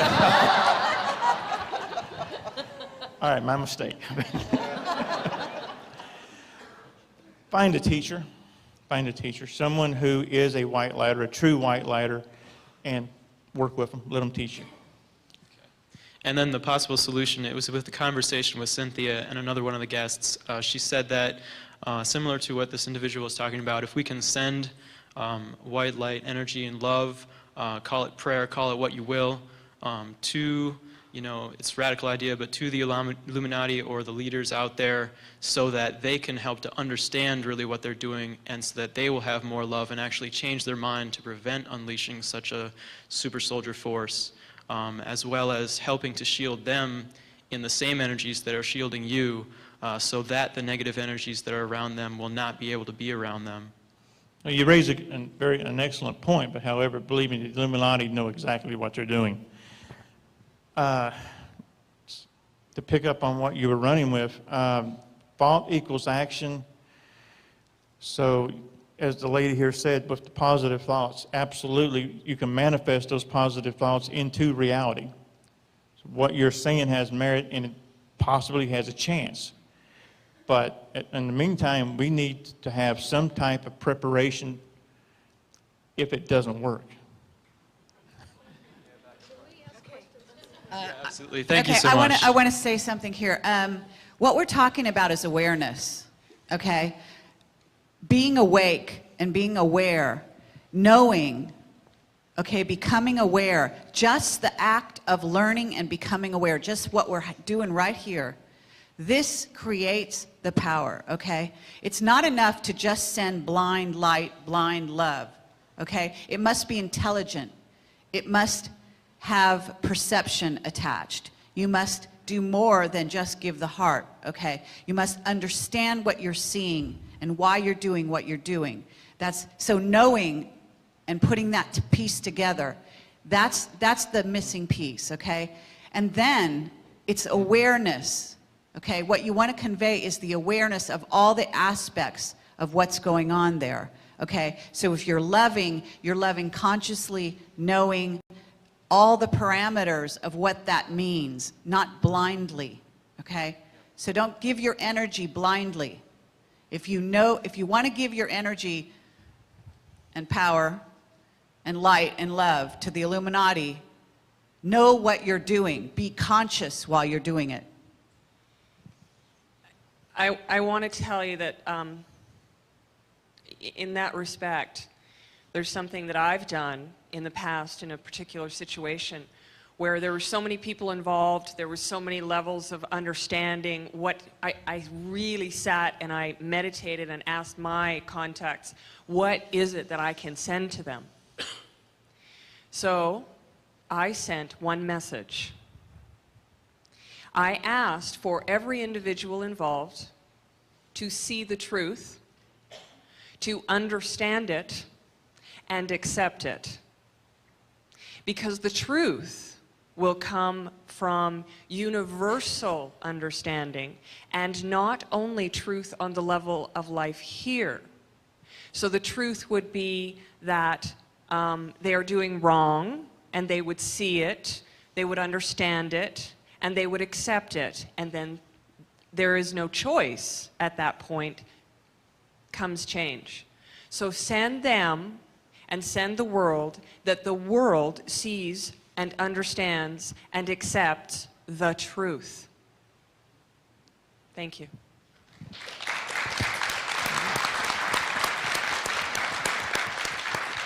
So awareness is its best defense. That's your defense, okay? Total awareness. That means when the earth and all of humanity is an awake being, one awake being, then nothing can stop you. Okay? Good morning, gentlemen. Thanks for being here. Have either of you tried hypnosis to fill in some of the blanks or merge the personalities? I know it's probably a silly question. You probably... Oh, no, it's not a silly question at all. It's a logical assumption that we had done that. And to answer your question, yeah, I did once. I tried to kill the therapist. Oh. The alternate took over and tried to kill the therapist. I was going to volunteer, but we'll save that. This is an idea that some of us have actually bounced around for a couple of years, is if we can find a therapist who's willing to do this. I would have to be chained to where I couldn't move. And then you can do what you do, and if not if, but when the alternate is triggered, hopefully you'll be safe. I'm game. Okay, we'll definitely talk about it. Okay. I have a statement that is going to be very profound for you. I have contact with beings from other worlds, and I have my whole life. I have been, the government has tried to kill me because I am a product of a hybrid program they created. But recently, when I was in Laughlin, I was very blessed to meet a man who has been taken out of his bed against his will, forced on these ships and trained, and this includes his family, trained to use alien technology to kill. And Barbara Lamb, as some of you know, did not know how to respond other than, did you try using love and light on these beings to stop them? And the gentleman said, there is no amount of love and light to stop them. And he was brought to me, and I said to him, if love and light and all these religious different things people say, send the power of the Christ energy to them, doesn't work, perhaps they are of the light. And all of a sudden I was downloaded with information that just blew me away. And I found out there is a number of thousands upon thousands of Syrian warriors of light that are on this planet now that have the ability, with the alien technology, to protect the light workers. Not only to protect them, they will kill them if they have to, and they are designed to go up against the superhumans. And you would not believe what they are doing. I have been shown the stargates, as I know you guys know about the stargates. What's going to happen on the stargates, you know about that. I'm not touching that one. Okay, all right. I do know about the Stargate. Okay, well, I've been shown what's going to happen in the future. But I have to tell you, you have to trust in the Syrian warriors of light. They are here for a purpose. Many of them are just beginning to wake up. They also have with them, besides the army that's going to help fight against the superhumans, they also have people, including a 13-year-old girl I met, who literally can do hands-on healing. And she is also Syrian. They're waking up. They're getting ready. They're preparing. And they said, there's an urgency now to wake up. And we all need to put our own light and love behind them and with them. Because we're going to have a hard job. It's going to be very hard, but we can do it. Thank you. Thank you. Thank you.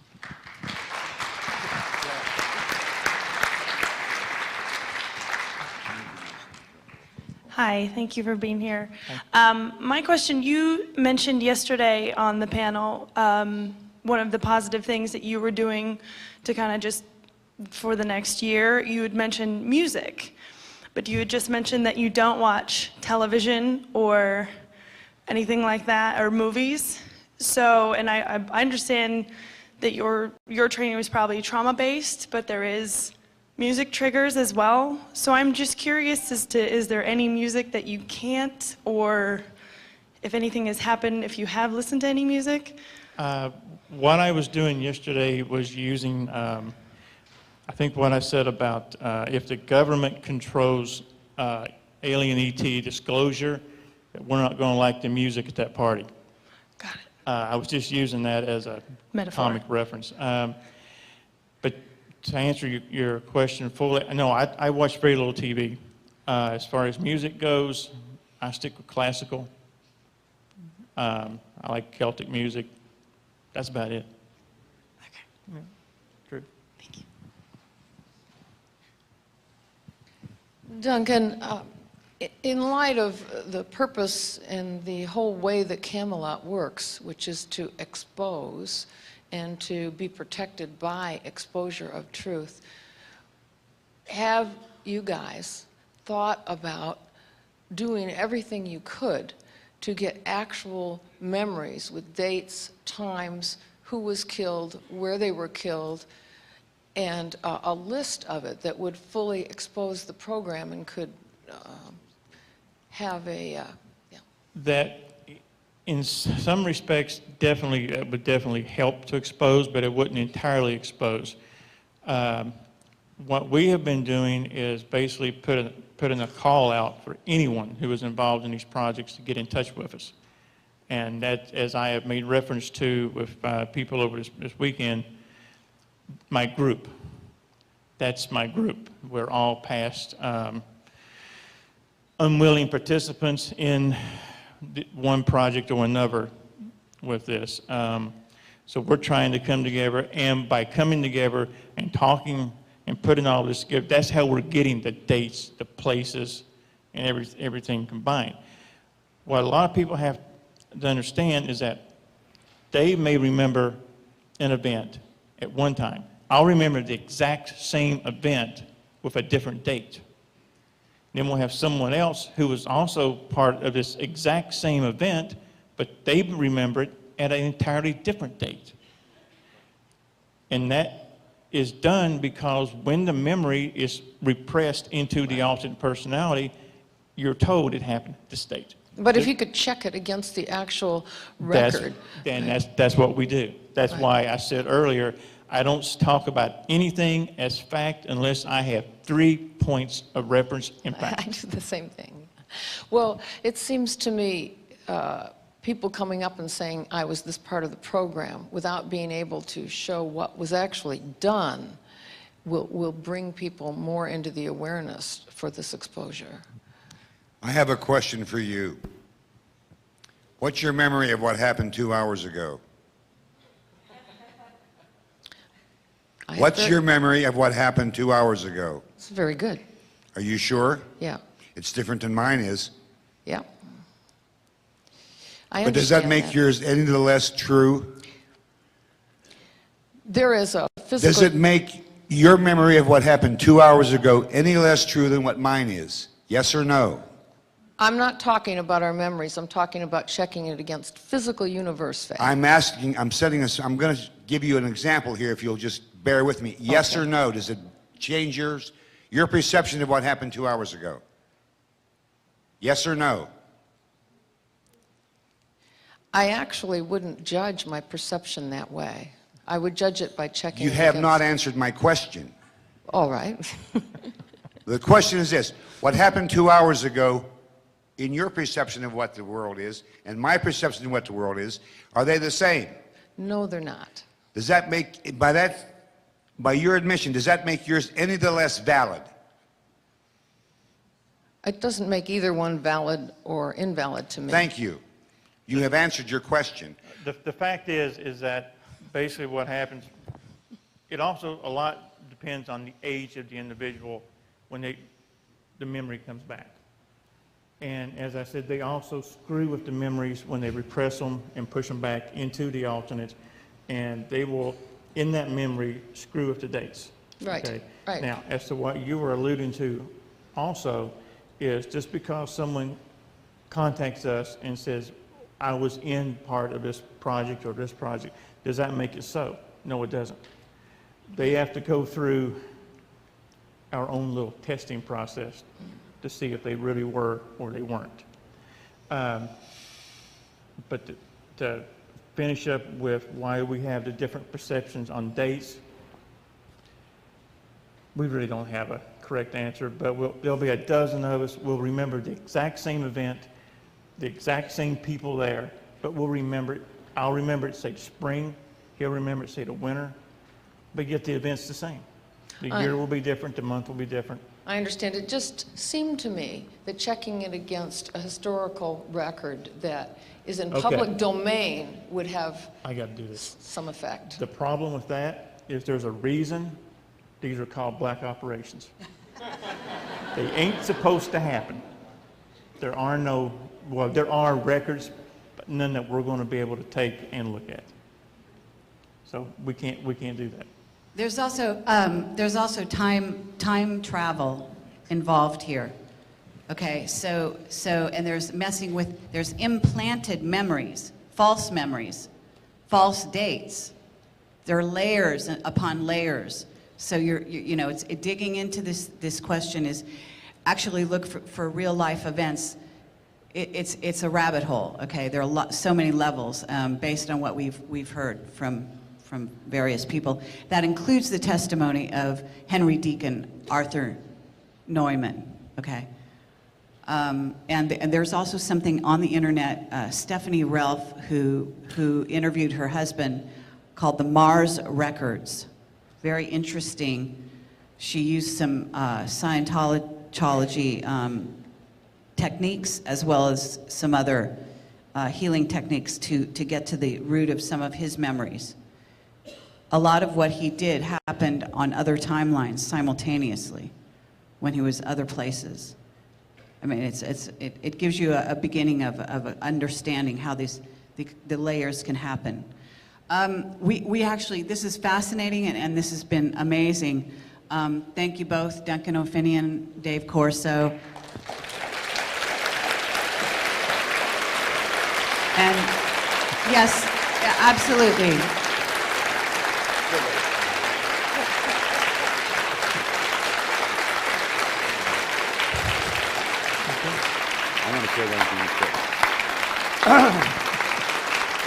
If I could have your attention for 1 minute. How many of you have ever got a phone call, you picked up the phone and there was nobody there? How many of you use caller ID to screen your calls? Let me tell you a little adventure I had.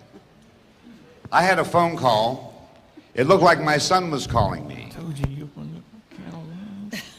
However, when I picked up the phone, there were tones come out of the earpiece on the phone. It wasn't my son calling me. They can manipulate caller ID to give any number they want.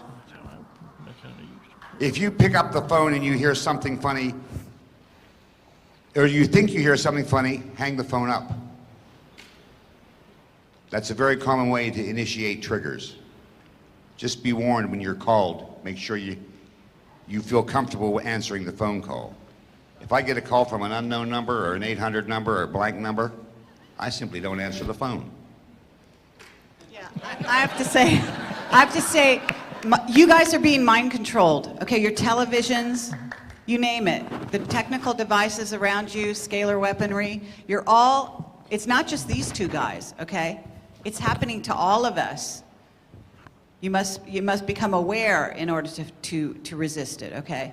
So you need to know that these things, telephone calls, television programs, various anomalous events that happen in your midst, pulses sent through stereo equipment, actually wild things. We've had some things happen up here with some of this equipment, same thing. Thank you very much for being here for this. I'm actually seeing Alex Collier in the audience. I'm opening it to, if he wants to come on stage now rather than 11 o'clock, he's welcome. We can wait until 11. It's up to you, Alex. Thank you so much for coming.